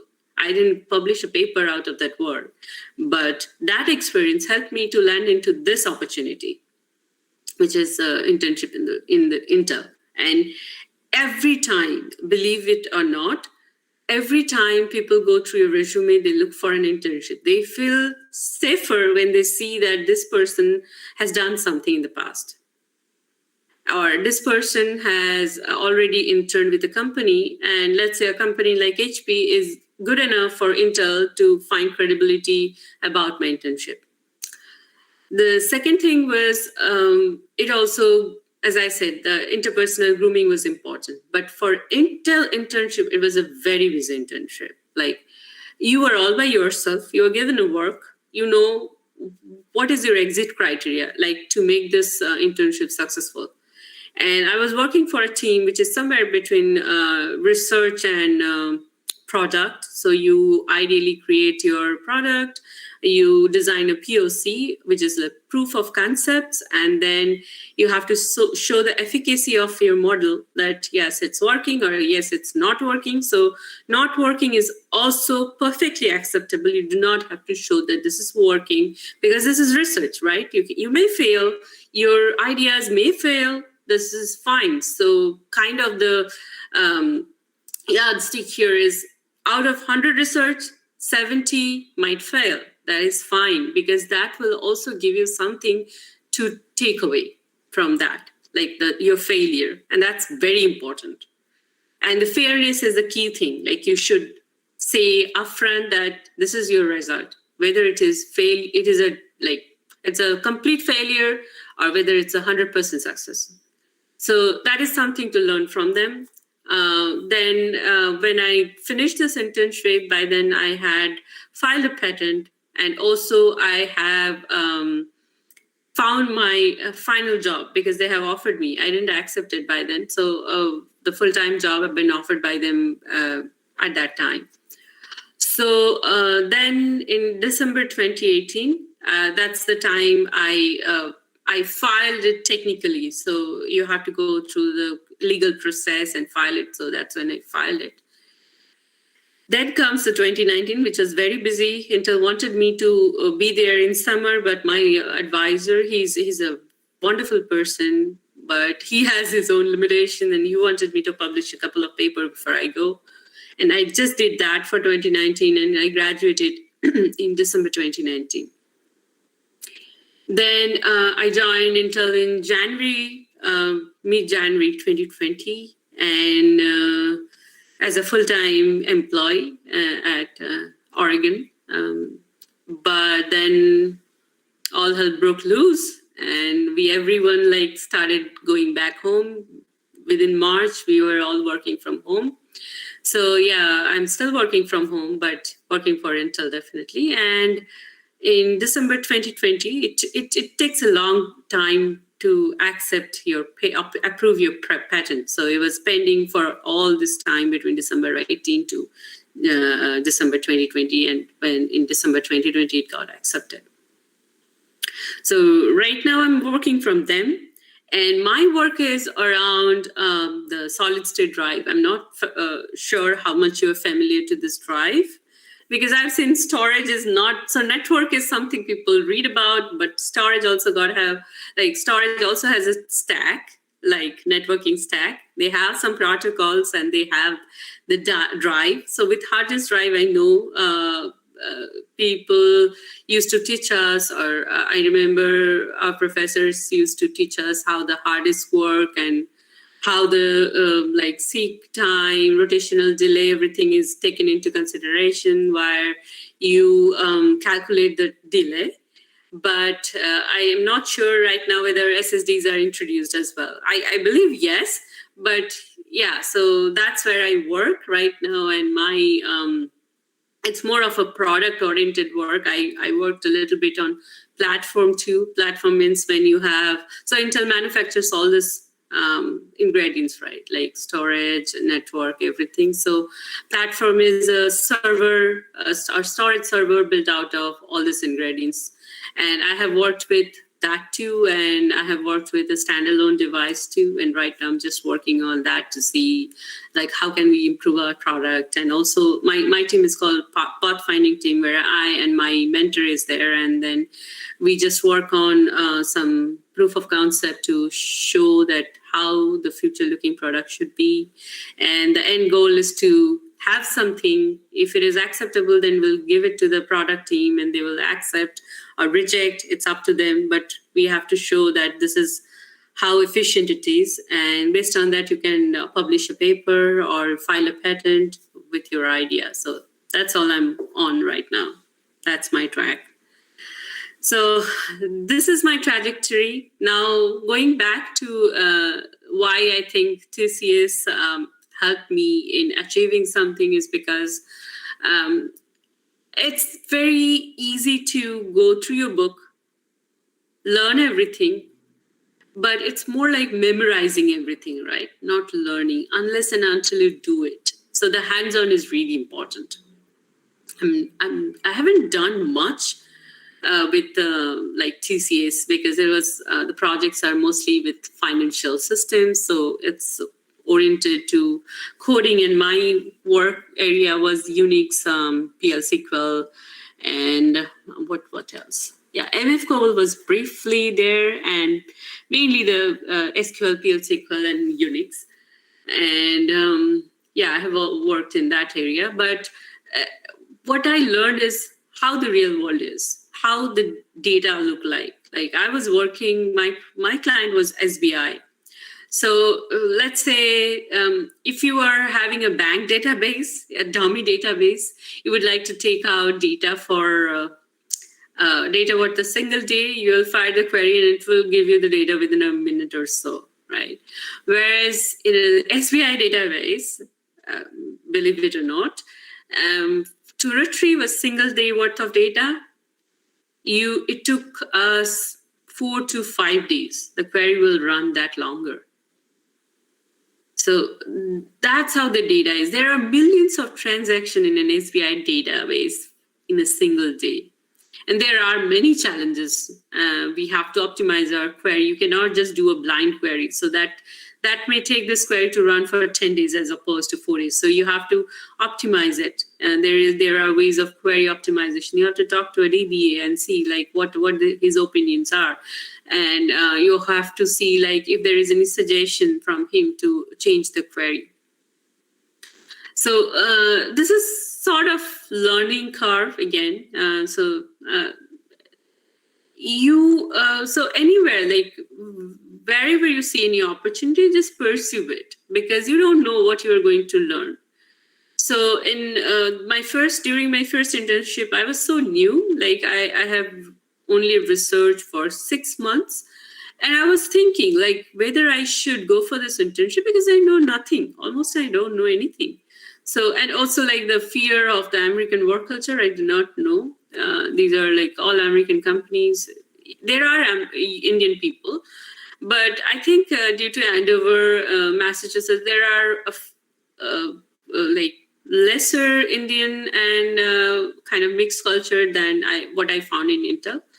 So there was a innate fear, like whether I can interact with them or whether I know. So I was very inconfident.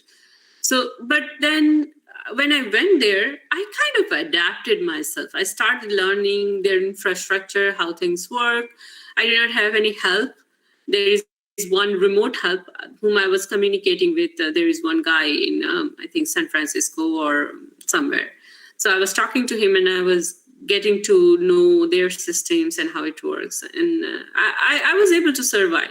So my thought process is you will survive. That's not an issue. More important is what you want to do, right? And the sooner you do will be better. So some things that I wasn't aware of. So I saw nowadays very young people coming out of the undergraduate like BTech and then coming directly for their PhD, which is perfectly fine and maybe the best thing to do without wasting much time here and there, because the sooner you will graduate or the sooner you will come, if you want to pursue a PhD here, it would be better for you. You will have a lot of time to acquire knowledge.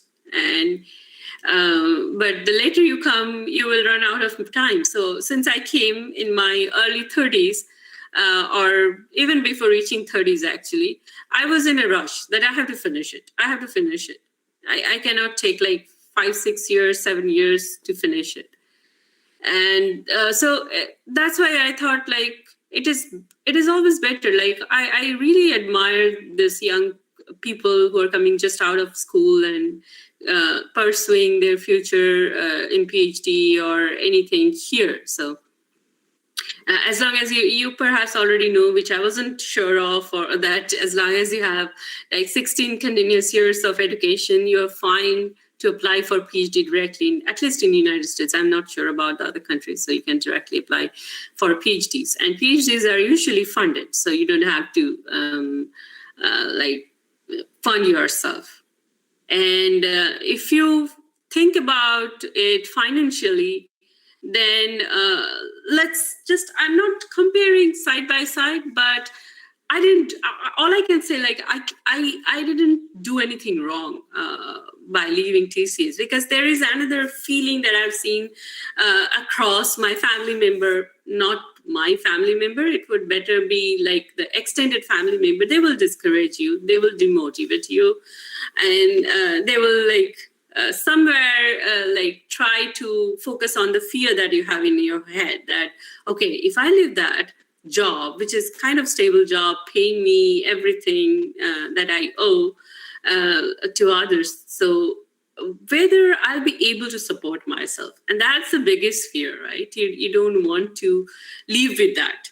But I would say, like, if you're honest and if you have the kind of strength, I never told my extended family member that I left the job, because I told just a single person, and he came back with that idea like, hey, you left a job in TCS, are you not? And I was like, okay, then let's just don't let the other people know. So I didn't tell anyone. So I thought that I just told them that there was an option in TCS, and there are people in my family who are aware of that because they were also working, which is called leave without pay. And I said, like, I'm going to leave without pay for 2 years. Then I'll go back to TCS once after I'm done with my MTech. And they were super happy that you have a job and you're doing your higher studies. You're awesome.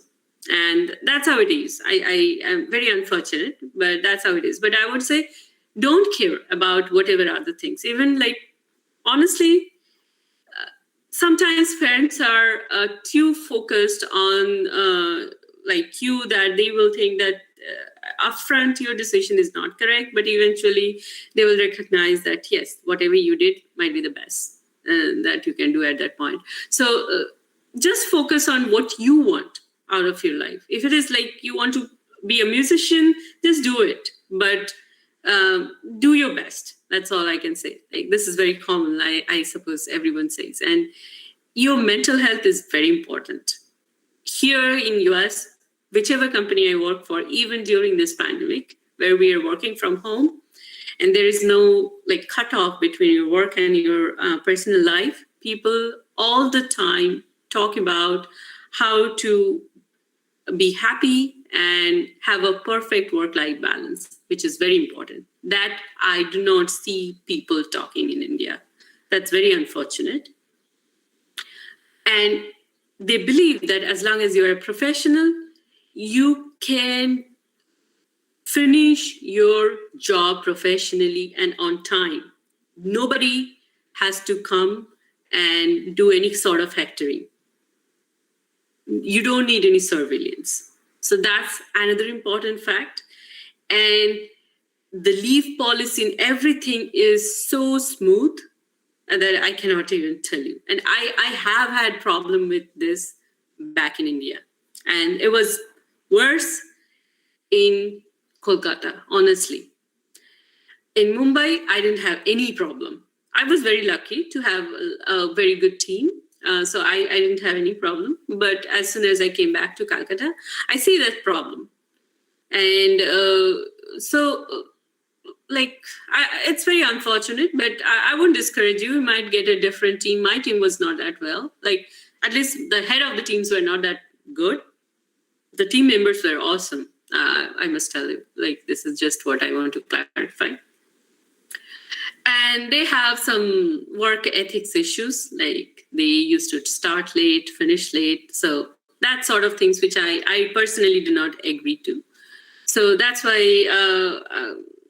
it was kind of a 180-degree shift from where I was working and right now where I work. And also here, I'm currently working basically, if it is a systems, it's majorly C, C++, sometimes Python for some plugins and things like that. And we also use some of the simulation platforms like, SymPy in Python. For network, we use Network Simulator. So is there any issue? I heard a pop-up. I guess, ma'am, somebody just mistakenly clicked the raise hand button. Okay, no problem. Those are the technologies that I work with, but the emphasis here is not on coding. So usually we take intern during the summer or during maybe the normal year time.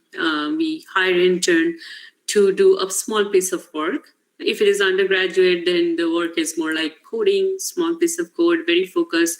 For MS or PhD students, it's more like the responsibilities are different based on their degrees because they have more capabilities if you're doing MS, and then expectation from a PhD student will be different. But from my point, what my mentor expects is novel ideas. Not like I have to do coding.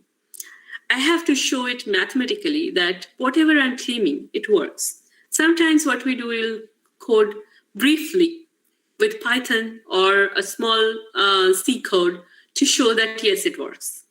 The next level could be an intern will come and he will code maybe sometimes in Linux, sometimes in Windows, to show that, yes, if we incorporate this, then it will be a significant performance jump with this change.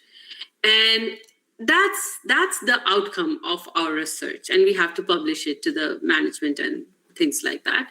But more importantly, everyone knows coding. So coding is given to an undergraduate student, let's say, fresh coming out of school, and they are very smart, and so do you. So I believe that once you graduate, you are very well can do everything. But as you grow up, both in your experience and both with your academic exposure, the direction kind of shifts. So it's up to you. Like some people may feel comfortable in going to some management role. You'll be managing a couple of resources reporting to you. But personally, I felt it is good to learn. So I feel happy if I get to learn a single thing a day. And that's what I feel like. I target to learn a single new skill every day. And then from there, like if you get to learn a little bit more, that's a bonus. But majorly, you are like people kind of have this underlying notion that you know how to code. If not, then you are not here, right? Already you have learned enough, and you are an expert in that area. Now, expectation is to produce something which can add value to our product. So that's what I am at, and there are lots of ups and downs. There were days in my early PhD days when I used to think, let's just pack my bag and go back. This is not for me, and I cannot do that because my advisor, as I said, he's a super good person. But first year, he's kind of a litmus tester. So he will put you under a lot of stress to see whether you are going to survive. And if you show your perseverance that, yes, you can sustain this, then he will recognize you by a year or so that, okay, this guy or this girl is okay. He or she can do this.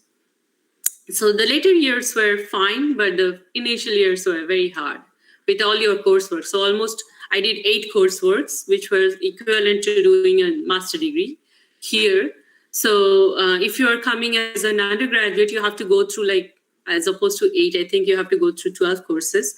So that will give you a master's first at university's cost, and then you'll go for your PhD. Apparently, you will continue your research, but definitely you can also have your master's. In some universities, they also have a halfway plan where you, after completing your master's, if you think that you don't want to pursue a PhD there, you just want to leave, either you can go for a job or go for an PhD to a different university with that master's.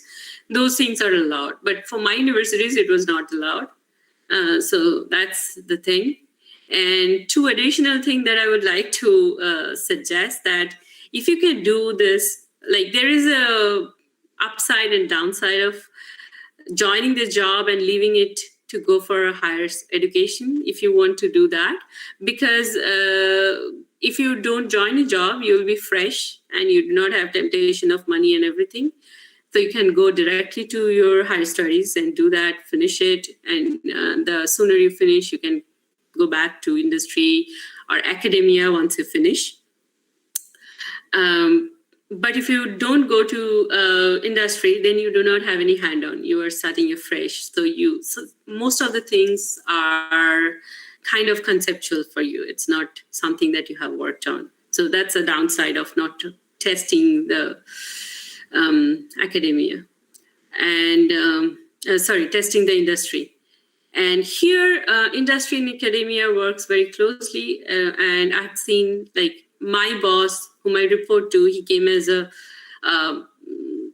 worker for Intel, and later he went to, as a full-time worker, he did his part-time PhD from University of Colorado, and he was fine, he survived. So people do all sort of things. I have somebody who is working for 30 years in Oracle. He was one of my batchmates during my PhD. He was also doing a part-time PhD from Temple.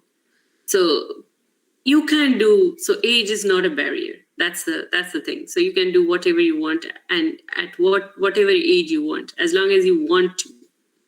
So people don't look down upon anything here. So you can pursue it. So age is not the thing. You have to go above and beyond your temptation. So if you are looking for that money, whatever salary that you are getting every month, then it is very hard to avoid that temptation. And after your PhD, as you know, here you can go for a postdoc to have to learn more. Or if your pathway is more towards academia, then people usually prefer to go for a postdoc before joining as a full-time lecturer in some school. And then there are people who can go for industry. And I know people who have gone to industry first. After a certain year, they came back to academia and continued there. Or after even working in academia for a couple of years, they went back to industry. So this is very like the line between academia and industry is very, very fine here. So you cannot differentiate between them. And they collaborate with each other very tightly. So yeah, that's all from my side. So I would open this up for question from here. So you feel free to ask any question you want.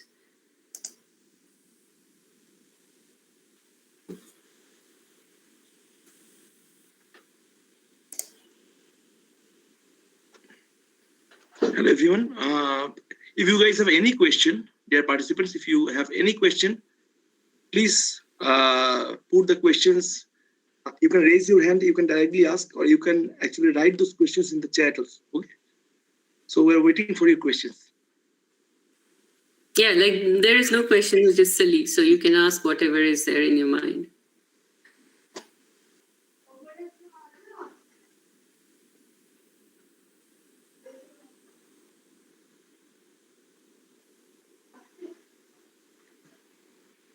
Yes, Shagnik raised your hand. Shagnik, please carry on. First of all, thank you for the session. And I have a question that relates to my personal problem. Basically, I don't get the energy to continue with something for so long. So how do you maintain your tenacity to do something for so years when you completed your PhD or your MTech? So how do you set that mindset for you? Yeah, it's a very good question for us. Thanks, Shagnik. But like when I was at your age, I think I was about having the similar thought that you have. Like how people do that, because it takes an undefined amount of time. So I did it around 4.5 years. I have seen people doing it for 6 years, 7 years, depending upon their particular mentor.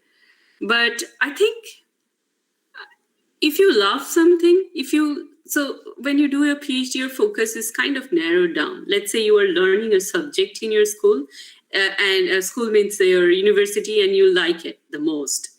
And just think about it, given that's the single subject that you have to learn for 5 years, and you'll have the in-depth knowledge of that particular subject, whether you like to pursue it or not.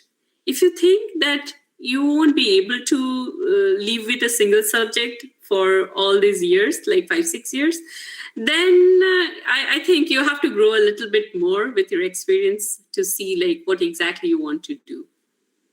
Because that's how I have seen that. Now I love my research area. There are other opportunities around it, but I know that if I move out of Intel, I go to some other company, they won't just let me do this, whatever I'm doing. And this is very aligned. Like I'm very fortunate that I'm working in an area which is completely aligned to my PhD. And anything other than that wouldn't have been like that good as this one. So I would say like, just think through. It is very hard decision to reach, like whether you can pursue. And like before starting my PhD, I have that fear. Even I have that fear when I thought to leave my job. And because that's a stable life you're having, right? And now you're taking a challenge. that you're challenging yourself, you're challenging your perseverance, that whether you can do this for a long time. Thank you, ma'am. Also, one more question I have. Actually, the particular problem I face is basically I started preparing for GATE because I want to pursue my career in research. But also the problem is I love working on machine learning projects, and also like I have talked with one of our professors, Dr. Anupam Ghosh. So like he gave me ideas, and I started working on them, and then I like got a bit off track from my GATE goal. So like, how can I fix my goal and like work on that? So how do you fix your mindset for that particular reason? So which way we want to go? Like you want to pursue research? Yes. But where you want to see yourself as a researcher? Like you want to do masters, right? Yes. So my main focus is computational mathematics. So where I can merge my love for mathematics and my computational skills. Yeah, but the problem is you cannot do it as a standalone person. Can you? Like if you're not in an institution, can you do it still? No, ma'am, that's the problem. Yeah. So I would suggest, like, I know Dr. Anupam Ghosh because he's also my professor. So I'm very fortunate that I got to learn bioinformatics from him. And he teaches so well that I was like very keen about learning it further. And I would suggest that you carry on, but you have to design a trade-off, right? You have to take off some time to like prepare for your GATE, because this is your first order duty to get an opportunity first, to make sure that once you come out of school, you'll have something secured for you. And then like just before GATE, let's say you reduce down your research a little bit and you qualify, you make sure that your future is fine, and you then go back with your full skill. And also, ma'am, you joined TCS just after your BTech. So like you went to industry first and then you went for MTech. So like what exactly went through your mind when you left your job? The work, more importantly, work culture. As I said, like if I were somewhere else in some other cities, I wouldn't have that thought due to they have different culture. It's very cosmopolitan culture. I always tell people I don't want to discourage, like, because you might go to a team which is very good and which is really like encouraging team. You get to learn a lot and grow. So I do not want to highlight my perspective, but this is what I have, my feelings, that they have work culture issues. At least in my team, I have seen a lot of work culture issues. And also the work that I was doing, I think at that point, I thought I can do better. So what I have done up to now, what I have learned up to now, nothing is kind of useful. So I wanted to explore, basically. So that's the other thought that came to my mind. But honestly, if you're not in Kolkata, you have to be like backed up by some sort of fund. Otherwise, you cannot take such decision, honestly. Yeah, so it took a long time to decide, but yeah, it's challenging. I cannot give you like a one-size-fits-all question, but for me, it's more like the work culture, work ethic in one side. The other side is mainly the quality of work. I thought like I wanted to do something. I wanted to learn something. Yes, ma'am. And after like working in a company for 2-3 years, if your inner voice says something like that you wanted to grow further and your growth is kind of staggered, then you think that this is a time that you have to change your job. You're not happy. And also one doubt I have, like how did you prepare? Because you left, you completed your BTech, and after that 1.5 or 2 years you worked for TCS. Then how do you continue your studies for getting into MTech? Getting in MTech? Okay, yes. So I didn't go through GET. So CU has a entrance examination. I had to just pass the entrance examination. I was not getting any fund. So from TCS to this school or back in MTech, I was having zero fund per month. I'm having like zero salary every month. And it's very intimidating, believe it or not. So yeah, I didn't prepare for GATE, so I was not drawing that money from GATE or from UCG.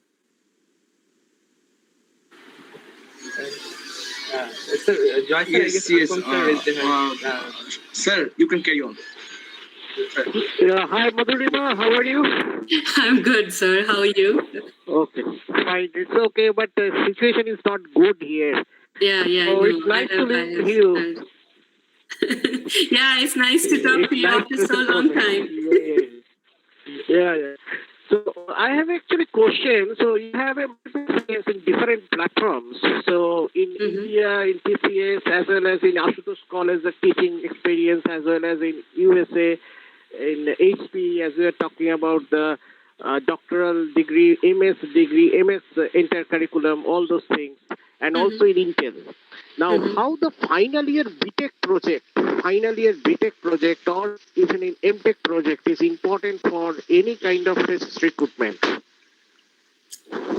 So I don't know how people emphasize on the like in TCS, like they never ask me because they have a very predefined sort of interview process, right? You have to qualify this and that. Sometimes if you have a very knowledgeable person sitting and interviewing you, they might ask you that question, but they don't take that seriously. Like for my interview, I don't think that they asked me anything around my project, my BTech project. So, but during my PhD, let me think. During my PhD, actually, for MTech project, they have asked a lot of questions. Okay. Like at least for my intake, they have asked several questions to assess, like whatever you have done, is it real? Is it how comfortable you are in the domain that you have done your project? So it's for them. So in your resume, if you're writing something and you're going for an internship here, like there is a 70 to 80% chance that people will at least ask you, like, what did you do on this project? So if you put it as a project and your experience that you have worked on this project and this is what you have showed or you have presented, they will definitely ask you one or two questions around that. But in TCS, I